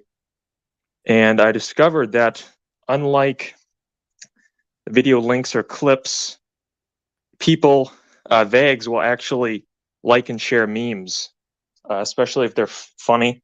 Yeah. So I've had a lot of positive interaction with MAGA people on Instagram, Gab, Twitter, or X, I guess, as it's called now. Right. Musk really likes X. Yeah. He puts it on everything. XAI, XCorp, X.com, X-Wife. I mean, he really likes putting X in everything. But anyway, I made a new Twitter account focused on memes. It's called Meme Curatives. Oh, nice. Because as the old saying goes, a meme is worth 1,000 words. Yes. And I'm tired of writing 1,000 words. It's a lot of words, so I started posting memes instead, and because it's more effective. And so that's my message today. Make memes. And of course, the URL, nowhiteguilt.org, is on the memes. Yeah. But it's in the background, and I think that lands better on people than if they saw it without context. Oh, yeah. Yeah, totally. Well, this is brilliant. I love that you are always thinking about white well-being. You're such a man of the West. You're always thinking about, how do we get this out? Where do I have time to make a difference? And you vary it. I mean, you're just like a paragon of what we all should be doing. Like you have time, like you're at work and you realize you're like, some of these dollars are going to white well-being while you're at work. You're thinking about making clips, how can I make clips? What will land on people? You're thinking about how to make memes. So you're doing one thing at this time, then you're trying something else, then you're trying something else. You're calling in to the radio station and you're having an epic conversation with that host, that good guy. Having an epic conversation, communicating these powerful lexical, dialectical, white magical spells. You're confronting the politicians, and it's you throttle up, you throttle back. Sometimes we see you show up a lot of places, sometimes a little fewer places. Sometimes we see you show up a little less because you're places that we're just not looking. But you're throttling up, you're throttling back. You're doing it, as I said, like a paragon, so that you can continue to live your life. You can continue to not just burn out like so many end up doing, but you can be this champion over the long haul. And we are so grateful for you. And all of us need to be emulating the great No White Guilt clips, folks. And every single people, in a moment, he's going to give you his links. Every single people needs to be following him, especially this Meme Curatives Twitter that he has now. And he's going to share that again, and we will all be following him there and sharing everything that he's doing possible, because we need to magnify it. Even if you're not the kind of person who necessarily can sort of birth these, be the genesis of many of these ideas, you're maybe not the kind of person that has this persistence to be able to stick with it. You can take the work, that you can even be a mom with tons of kids, or one kid that's really problematic, and you have to just give them a ton of time. You can even be that, and then take what Clips does and magnify it. You don't need to be the originator of everything. You can be somewhere in between. You can originate sometimes and magnify what somebody like Clips does at another time. This is how we keep the pistons moving. This is how we keep helping and inspiring each other. So, brother, God bless you. I'm really excited about the memes that you're going to be coming up with. And I just downloaded a bunch of Promethean healings memes, and they're totally cool. And by the way, just as a note to everybody, if you make a GIF for me that I could share during a stream here, during one of our gatherings, it's got to be under 3 megabytes because the software won't play anything that is over. So maybe, I don't know, you need a frame on it or something if it's going to be small. I don't know. It just depends. But it's got to be under 3 megabytes for that. But I'm going to give the great Clips here the final word, and he can tell folks where to find him on his different platforms. Brother, mic is yours. Yeah, so I'm No White Guilt Clips on every platform you could think of, and some that don't exist yet. And the new account is Meme Curatives on Twitter, all lowercase, all one word. And if anybody's interested in making memes, the website, it's pretty easy. You just go to just Google meme generator, and they have thousands of templates, and adding text is easy. You just type into a text box and you can change the font size, all that. You don't need Photoshop or anything. And join the meme lab on Telegram, which I believe is a sub group of the outreach team. Yep. Telegram group. Yep. Yeah. So join the outreach team. It's really fun making memes. Sometimes it can get laborious, trying to type the same thing over and over again, or it's even stressful trying to come up with a sentence to really make your point right concisely, and I have trouble with that.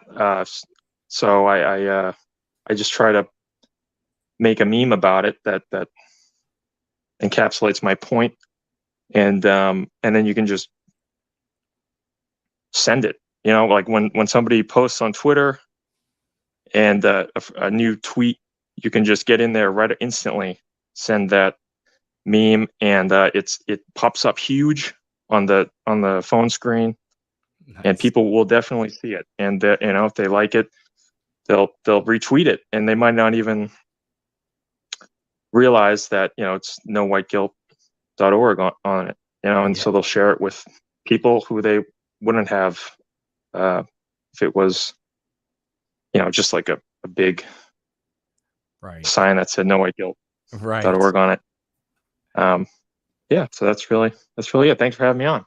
God bless you, man. Big salute, Promethean hails to you, and we will have you back any single time. Folks, let's give it up for the great Clips as we bid him adieu. Bye-bye, brother.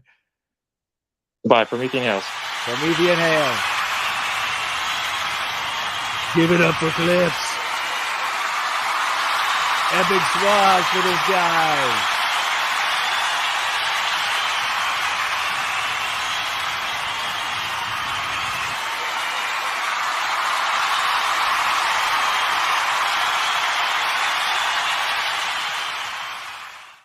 Oh my God. You got to love No White Guilt Clips. What a true champion. Something special is going to come from this moment. I don't know what it's going to be exactly, but someone's going to get an idea about creating memes for White Wellbeing, or they're going to repost something that Clips has done. And someone with 1 million subs, 2 million subs, 2 million followers, someone is going to see that, and they are going to share it.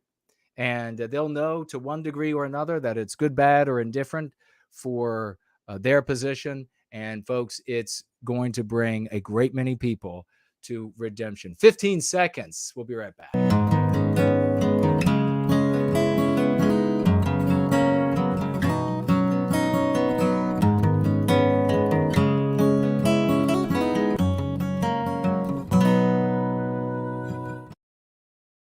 This guy, No White Guilt Clips. What a champion. He's all humble and all. He just shows up. That is how, like, a man of the West just this total champ, accomplishing amazing things. And he's like, hey, thanks for having me. Here I am. Thanks for having me on. Totally humble guy. Awesome. All right, we're going to get to calls in just a moment. We have one call and on Skype, and that is World Conqueror. You are in line. And if there are any others, you got to let me know, and I will call you. Before we do that, we're going to take a quick look at, what do I have here? Yes. The question, was it a question of my age? I am in my prime. I am totally in my prime. That's all that needs to be known. I didn't get to see what was here. What was the rest of that song? There's something about that in that song. That family tradition song. I think I know. Lordy, I have loved some ladies, and I have loved Jim Beam, and they both tried to kill me in 1973. When that doctor asked me, son, how'd you get in this condition?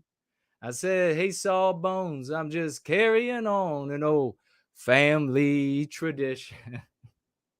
I think that's how it goes. I can't remember.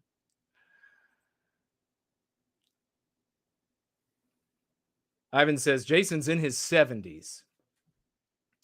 I will look like this and still be in my prime in my 70s. No doubt, my friend. We are going to a couple of announcements.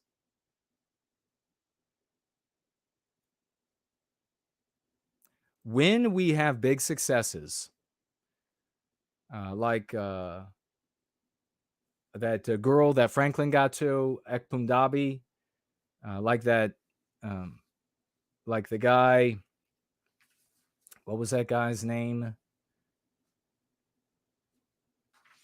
from earlier? Do we have it? Oh, it's right here. Let's see. There he is.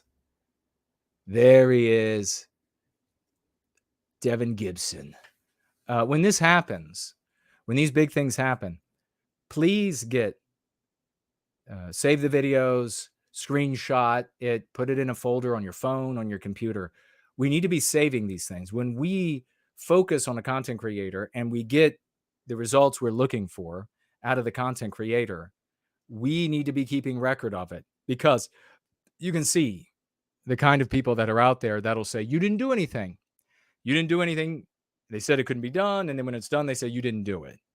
It's important because we are the source of the understanding that creates these concepts that defeat anti-whiteism.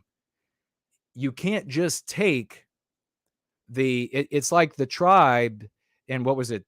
Was it Southeast Asia or wherever, where the U.S. had been dropping them supplies from airplanes.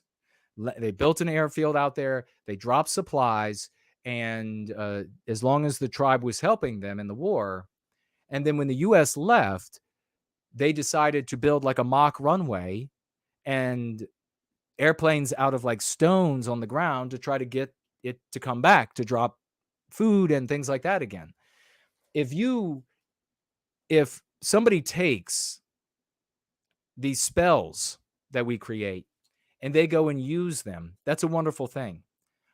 But if no one can find the source of it, then if there's a body of people that can't find the source of it and then continue to reflect that out into the greater society, then that source is lost. And those spells don't work forever. Eventually, it will be as hollow as the fake runway. You need the people who create it. Okay, that's the only thing for announcement that I wanted to mention. I want to share some content creators, and I get to our bag of mail. We got a couple pieces of mail here. Thank the good Lord for that. It was fun to look in there. And of course, we'll get to it in 1 second. Content creators Andrei Moisejev at ARTOFMYTH on YouTube. I believe that's right. Find Andrei Moisejev. Anders.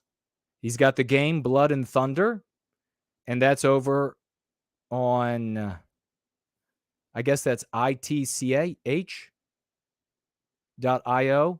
Of course, he's on YouTube. I want you to go there, but he also has the game on, it's ramtide.itch.io. He also has a blog. I want you to see him on YouTube, but he also has a blog at medium.com. So I guess his name Anders. You could search for him there. Otherwise, it's NMX. Well, it's caps and lower, so I can't give you that. That would take too long. Search for him over there on that blog to read his blog. White People Press at whitepeoplepress.com. And all of these, again, Tony's back. Show him some love. All of these are on YouTube. I want you to stay on YouTube. These are the alternatives. These are their other links. Westman Media, also on Odyssey. Search for Westman Media. Schoolofthewest.world. Yiz at YIZZTHEEUNUCH on YouTube. Her Discordant Dragons is tomorrow at 6. Make sure you're there. She also has the Corner Club as well, another show that she does. I think that's what it is. The great Fornull on YouTube at Fornelius Newland. FORNELIUS NULLAND. That's on YouTube. He has Dragon Synth Adventures. He also has WesternKindGames.com. The great No White Guilt Clips at No White Guilt Clips on YouTube. He's No White Guilt Clips everywhere. He's also now Meme Curatives on Twitter. Follow him there. Lovely Porridge on YouTube at Jubilation Media. And you can find him there now, I think, by typing that in. Intellectual Embargo, also on Odyssey. Final Blossom. Oh, that's right. Yiz is the Corner Club her blog? Maybe that's what that, yes. The Corner Club is her Substack. So read that there. Final Blossom on YouTube at Final Blossom. And at Substack at Western Kind Wellbeing Newsletter. Western Kind, one word, as it should be. And that is the great Final Blossom. They both have new articles out. Who else is writing for us? They have a blog. I gotta get that info down. Alternative Voices Portal, also on Odyssey. World Conqueror, who will have the phone, on YouTube at World Conqueror. He also has Substack at Destroying Anti-Whiteism on Substack. And we have Biospirit of the West, our great leader, Biospirit of the West, on Quora. And that's at nowhiteguilt.quora.com. Of course, I want everybody to go on YouTube and stay on YouTube. These are just the additional links. And I think that's and if I've left anybody out, message me and let me know. Don't put it in the live chat. I will miss it. I also want to give a big thanks, if we can get some applause, some raucous emojis, for Rapunzel for supplying us with these wonderful stories week after week. So many of the stories that I broach are suggestions of hers when I ask for them. And so a big debt of gratitude and thank you for that continuing service to white well-being. So thank you so much.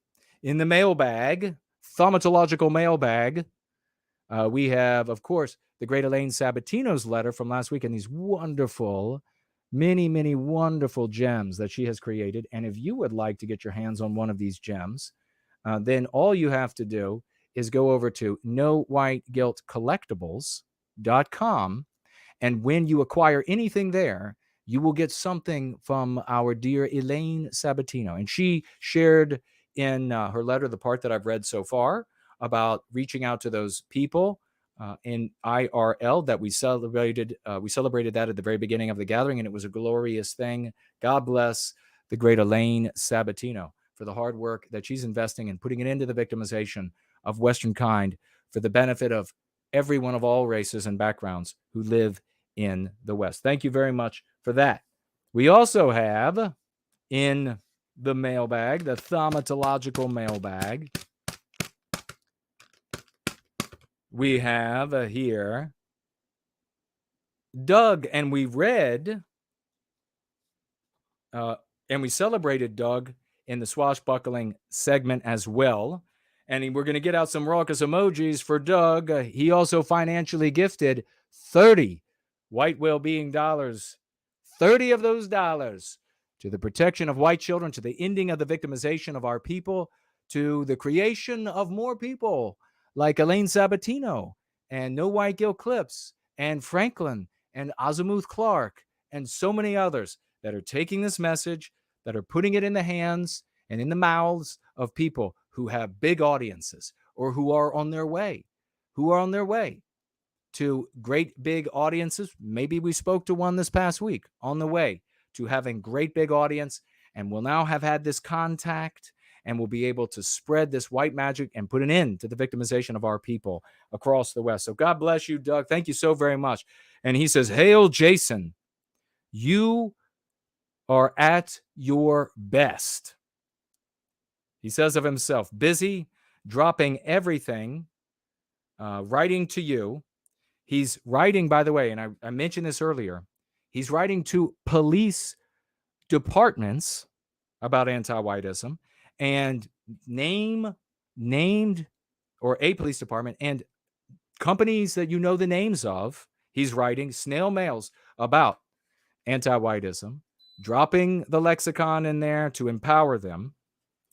He says, I mention your blog, your name, what a hush crime means, that we do not use the word racism, and we do not condemn somebody for nationality or their birth, that we judge people on the basis of whether they're anti-white or they want a white erasure, since our goal is to rescue Western civilization from the rubble. That's what he's reaching out with. Is that going to change some minds? You damn well better believe it. One of our champions reaching out in the realm of snail mail, real people opening those letters up at places of work, police departments. I went to police department, got it over the years. And I spoke directly. I told you all about that one police chief. What an interaction that was. God bless you, Doug. Thank you so much for that. We're going to keep them raucous emojis going because we have a guy who's been a regular for a good long time now. The ever faithful Randy has come in with a $25. Thank you, my dear brother, as well. Thank you, sir. $25 financial gift to White Wellbeing, saying everything that a working man needs to say when he hands out, gives away as a gift his hard-earned dollars. God bless you. $25 for White Wellbeing, a true champion. Thank you all for celebrating it. Randy, love you, brother. Big hearts to all of our champions creating memes. We're going to be making a call in just a minute. But first, we're going to continue the raucous emojis. Your fingers are on them. The explosions, the swashbuckling flags, especially, we have Doug doing this with this letter. We have Elaine Sabatino, big swashbuckling. We're going to continue to celebrate for, the one and only. Have you seen the big shamrock in the sky? You know who it is. It's Irish Nick. Has shown up, he says, with these dollars, working class dollars, for reclaiming Western kind, and his shamrock, $50 to the spirit of the West. $50. A working class man's $50 to the spirit of the West. Hey, I'm going to tell you what, you're going to send a signal to the government there. If you're going to send a signal to the government there, who is anti-white out of their minds, you're going to want to send the signal of what's really in your heart. that you want to end the victimization of white people for the benefit of everyone. And if you're a working class person that wants to send a signal, there's no bigger signal than Irish Nick with that big, beautiful shamrock in the sky. God bless you, brother. 007s. If you can find shamrock emoji, make sure you toss it up there. Big celebration for our champ, Irish Nick. Thank you so much. 50 white well-being dollars. Let's get to our call, and we'll see what kind of time we have for thread comments or your comments in the live chat.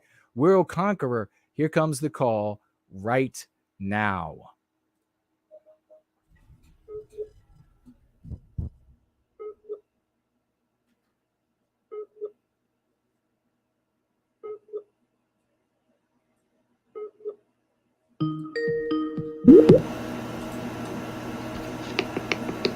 Hello? Promethean Hales, brother. How are you doing and what's on your mind? I'm doing okay. Something I was going to say is I recently got an opportunity. I can't reveal which state legislature it was. I can tell you in private, but I'm basically going to dox myself if I tell you which one it was. Don't do that. Because it's not a very well-known area, and that's just going to immediately reveal it. Gotcha. Basically,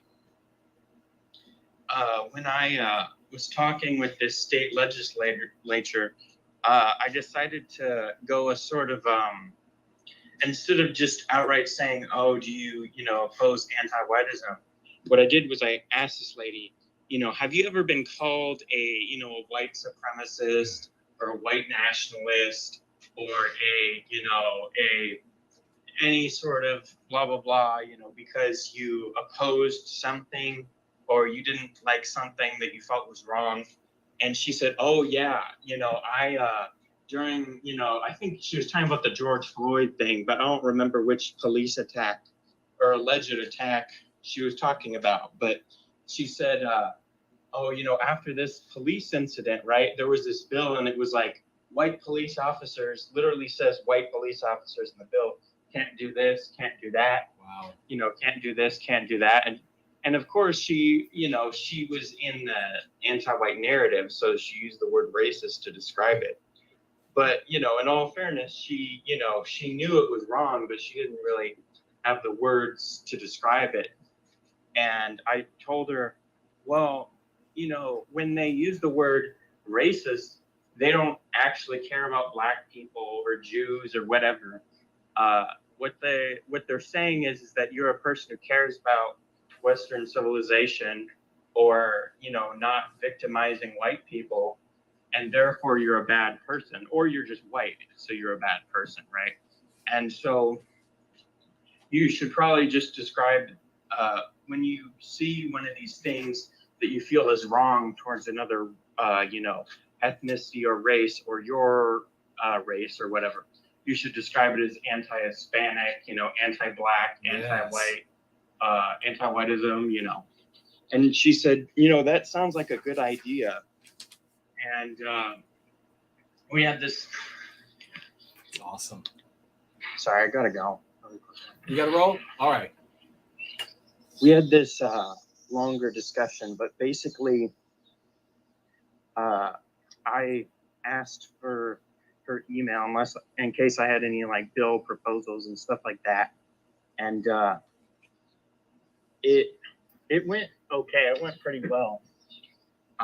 And so I would recommend, if you talk to someone who's someone who's in the government, ask them about, instead of just outright asking them, because they're not going to understand it until you phrase it, because we've been so deracinated and so conditioned. Yeah. Like you have to almost make it about them, but not really, right? Right. You have to ask them, what experiences did you have where you were called, these racial slurs against white people, which of course you probably wouldn't phrase it that way because they wouldn't understand it. But, words like racist, white supremacist, white nationalist, all of these words used to smear white people.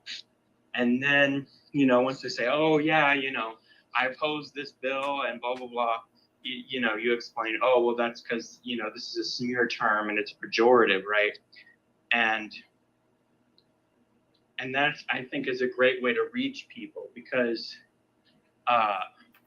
people don't believe that it's a good thing to stand up for themselves because of being victimized based on their background. But once you point out, hey, you know, it's not just, you know, this perceived thing, it's you, without actually saying it, and everyone else around you who is being harmed by this, it sort of becomes a way to push them towards that. Yeah, perfectly said.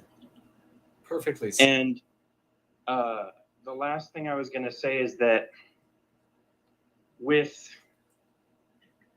I would like to, okay, now I remember what I was going to say is, I would like to basically congratulate everybody who's been pushing all this stuff and, you know, pushing the lexicon. I actually already came up with an idea for the meme because of a meme for this stream. And, you know, thank you, Franklin, Guilt Clips. And I was also going to thank some more of the people who helped me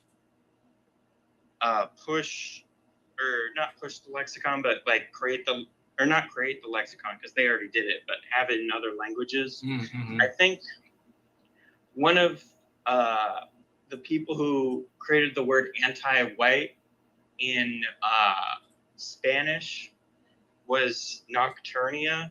And I think Masumi Rabbit also created several variations, and there's this other list. It was either Hans de Skipper. I know he partially helped with that, but I think it might have been someone else too. And then Balder and several, maybe a few other people. I think Medical Deutschland. I can't speak German.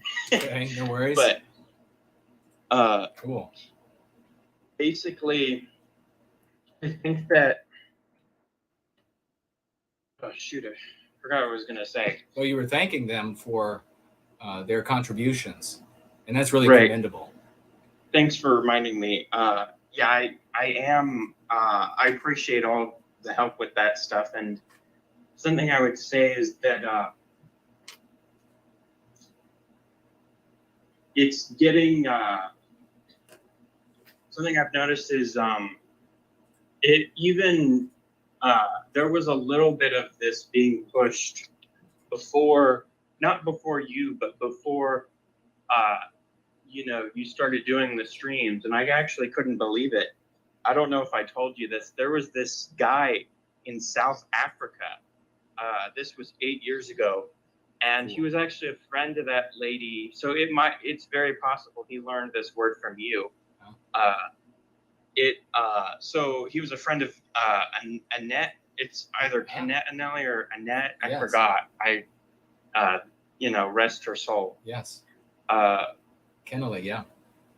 And so he was basically on this interview, right? And this lady is like, oh, you know, there's this petition by this Brazilian guy, this IT guy, to allow white South Africans, Namibians, and Zimbabweans to leave their countries to escape ethnic cleansing, right? Mm-hmm. And it's funny because there's this like totally anti-white lady that was in the interview, and she's like, oh, I've never been so offended by, you know, white people being aware of their victimization. Just using the word ethnic cleansing upsets me so bad, even though that's literally what's happening. Right. And then and this guy's response was so perfect, right?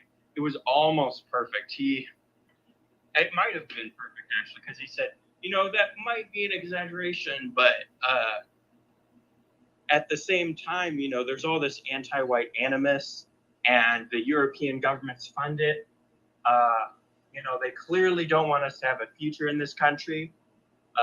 They clearly they allowed the head of Zimbabwe, who killed, a ton of white people, into the country, who said, we don't want to see any white faces while he was in the country. And he listed all these things and said the word anti-white 3 times. Nice. And then the lady is like, oh, I understand you're some sort of radical. And he's like, no, actually, I'm the normal one. And it was so funny because it was like, this was the first time I had ever seen an interview where someone used the word anti-white and actually won an interview with an anti-white.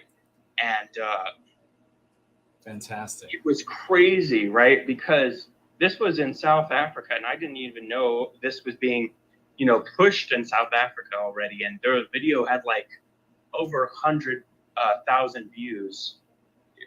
It was cool. That's awesome. Yeah. That is totally epic, man. And we just had, there was a conversation on Twitter where a South African guy used anti-white narrative. So we are reaching everywhere.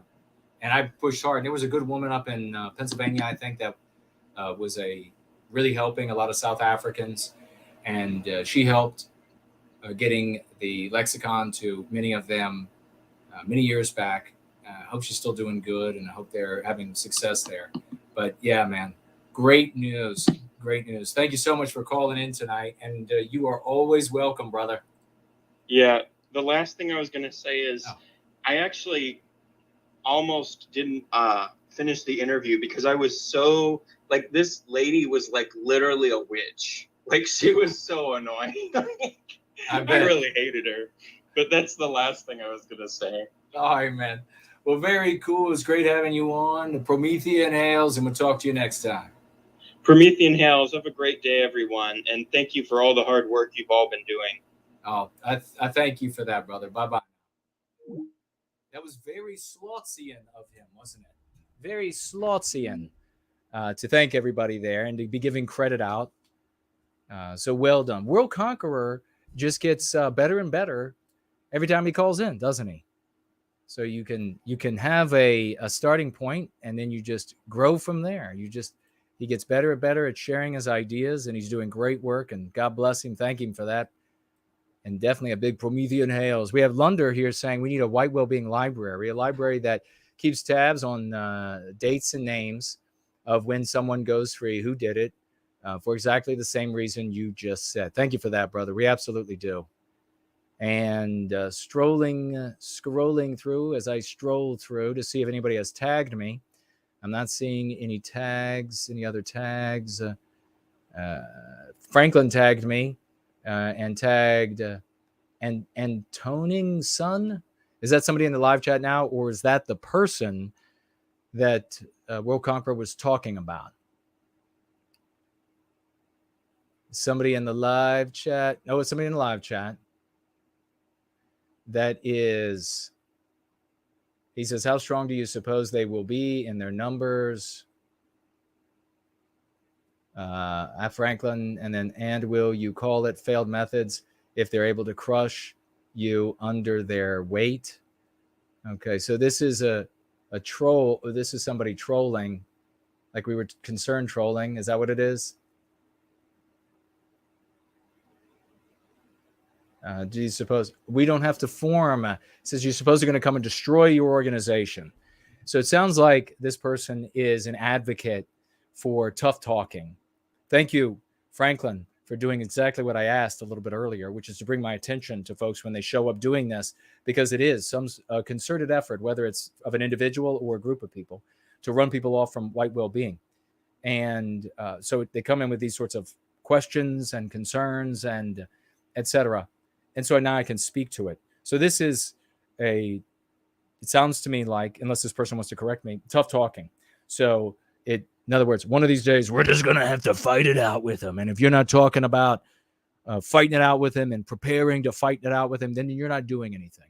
When the exact opposite is true. People are talking, tough talking, are using that excuse to not do anything in the present. At some point in the future, they'll just come to get you. You got to be ready to fight them. You're lost already. You can't defeat the local police department. You probably couldn't defeat the local Boy Scout troop. we're talking about the United States government. You aren't going to do anything. All the tough talking, or if it's not you, then somebody else. I've seen these tough talkers. I've told you all before. They're in wheelchairs today. They're using walkers that I know them from way back in the day.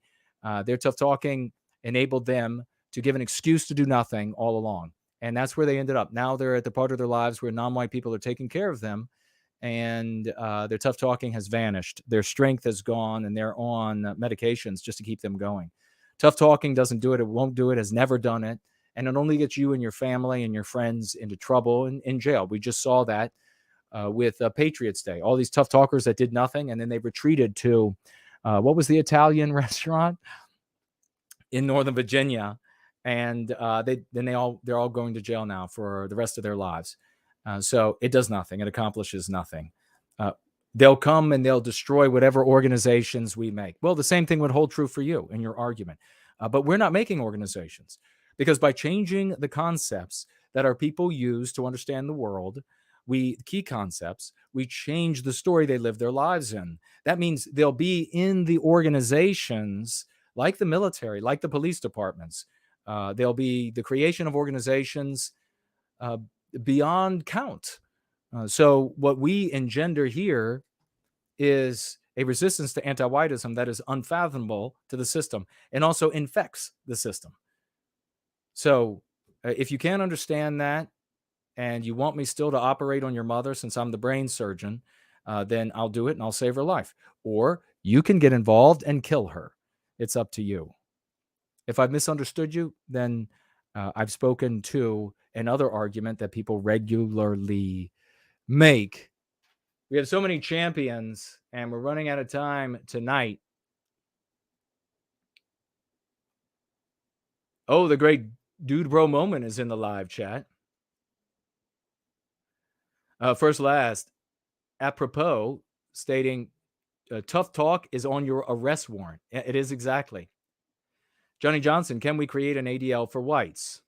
Anti-whiteism watch org instead of anti-whiteism, instead of anti-Semitism watch. Is it possible? Not yet. There isn't the money. There isn't the interest. White people aren't, it's like imagine trying to create an organization that will collectively defend German shepherds. Not a single German shepherd is going to want to support you, because they can't even fathom what working for individual well-being by way of group well-being looks like. And so that's what you're dealing with when you're dealing with Western kind, the white population. They don't even get it. You could, and this is the opposite of that, not as far as like a ADL or something, but the opposite is what conservative content creators do. And that is they go to the white population and they say, pay us and we will tell everybody to be selfish individuals. And then white people start, throwing money at them. That's why they are the actual grifters. So unfortunately, no, not yet. But that doesn't mean that it can't come together quite quickly as the lexicon spreads, as these concepts spread. It can come together very quickly. You're going to look back in 10 years and going from no one saying anti-white, anti-whiteism, anti-white narrative, white erasure, Western kind, no one saying this, to everyone saying it is going to be like that. You're going to say, wow, that was overnight. That changed. And that means that the same can hold true for the next step in so many years. And you remember, we have to be aware and prepared for context shifts as well. Take advantage of opportunities, overcome obstacles, right? We have big celebrations. Please get out the raucous emojis. Coming in here late, 007s, throw some gems at Maki's feet. Throw some gems at Maki's feet, because $25 financial gift to White Wellbeing. And says here with these 25 White Wellbeing dollars for the Philadelphia DA, to point out, these $25 to point out that the Philadelphia DA is anti-white. Very well stated. Thank you so very much. The Philadelphia district attorney is anti-white. And what are you going to do when all of these district attorneys and increasing numbers and then all these other nodes of power behind them that you used to be able to use for redress when you were mistreated, they're also anti-white when you are arrested for tough talking. It's just an excuse. Every one of these people I meet, they do nothing else. When they get together, all they do is outdo each other by talking even tougher. Yeah, you think it's going to have to be like that? Well, it's going to be worse. It's going to be worse. Yeah, oh, you got 20 guns. I've got 50 guns. I'm setting up. I'm going to... Wife left me, so I got a lot more room now to put guns and ammo. Yeah, well, you know what? You think most of them will have to be killed? All of them will have to be. I mean, it's just retarded. Retardus. It is so retardus. It is so pathetic. And then they're like, I'm going to go climb in my 15-year-old pickup truck and get out of here. Now that I've eaten at IHOP. Are you serious? My God. High Speed Drifter is here. Great to see you. Country and Bluegrass. Great to see you. Biospirit of the West is still with us. Matthew is here. Hello.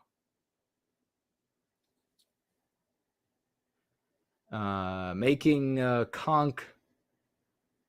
Is that another person in the live chat? Bescape is here.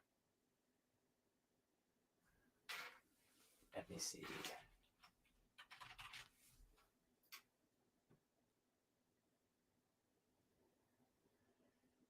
No, I'm not finding that one. Doing the right thing, though, if that's what it is. All right. We'll see about... Nope, hadn't missed anybody there. We have the great... Oh, just a couple minutes now. We're running out of time. Maybe we'll probably do these great comments. I don't want to rush them because actually brilliant. The comments I pull out of the threads of you folks, it's just amazing. All right, looks like we got everybody on D Live. Looks like we got everybody on D Live. Nobody missed.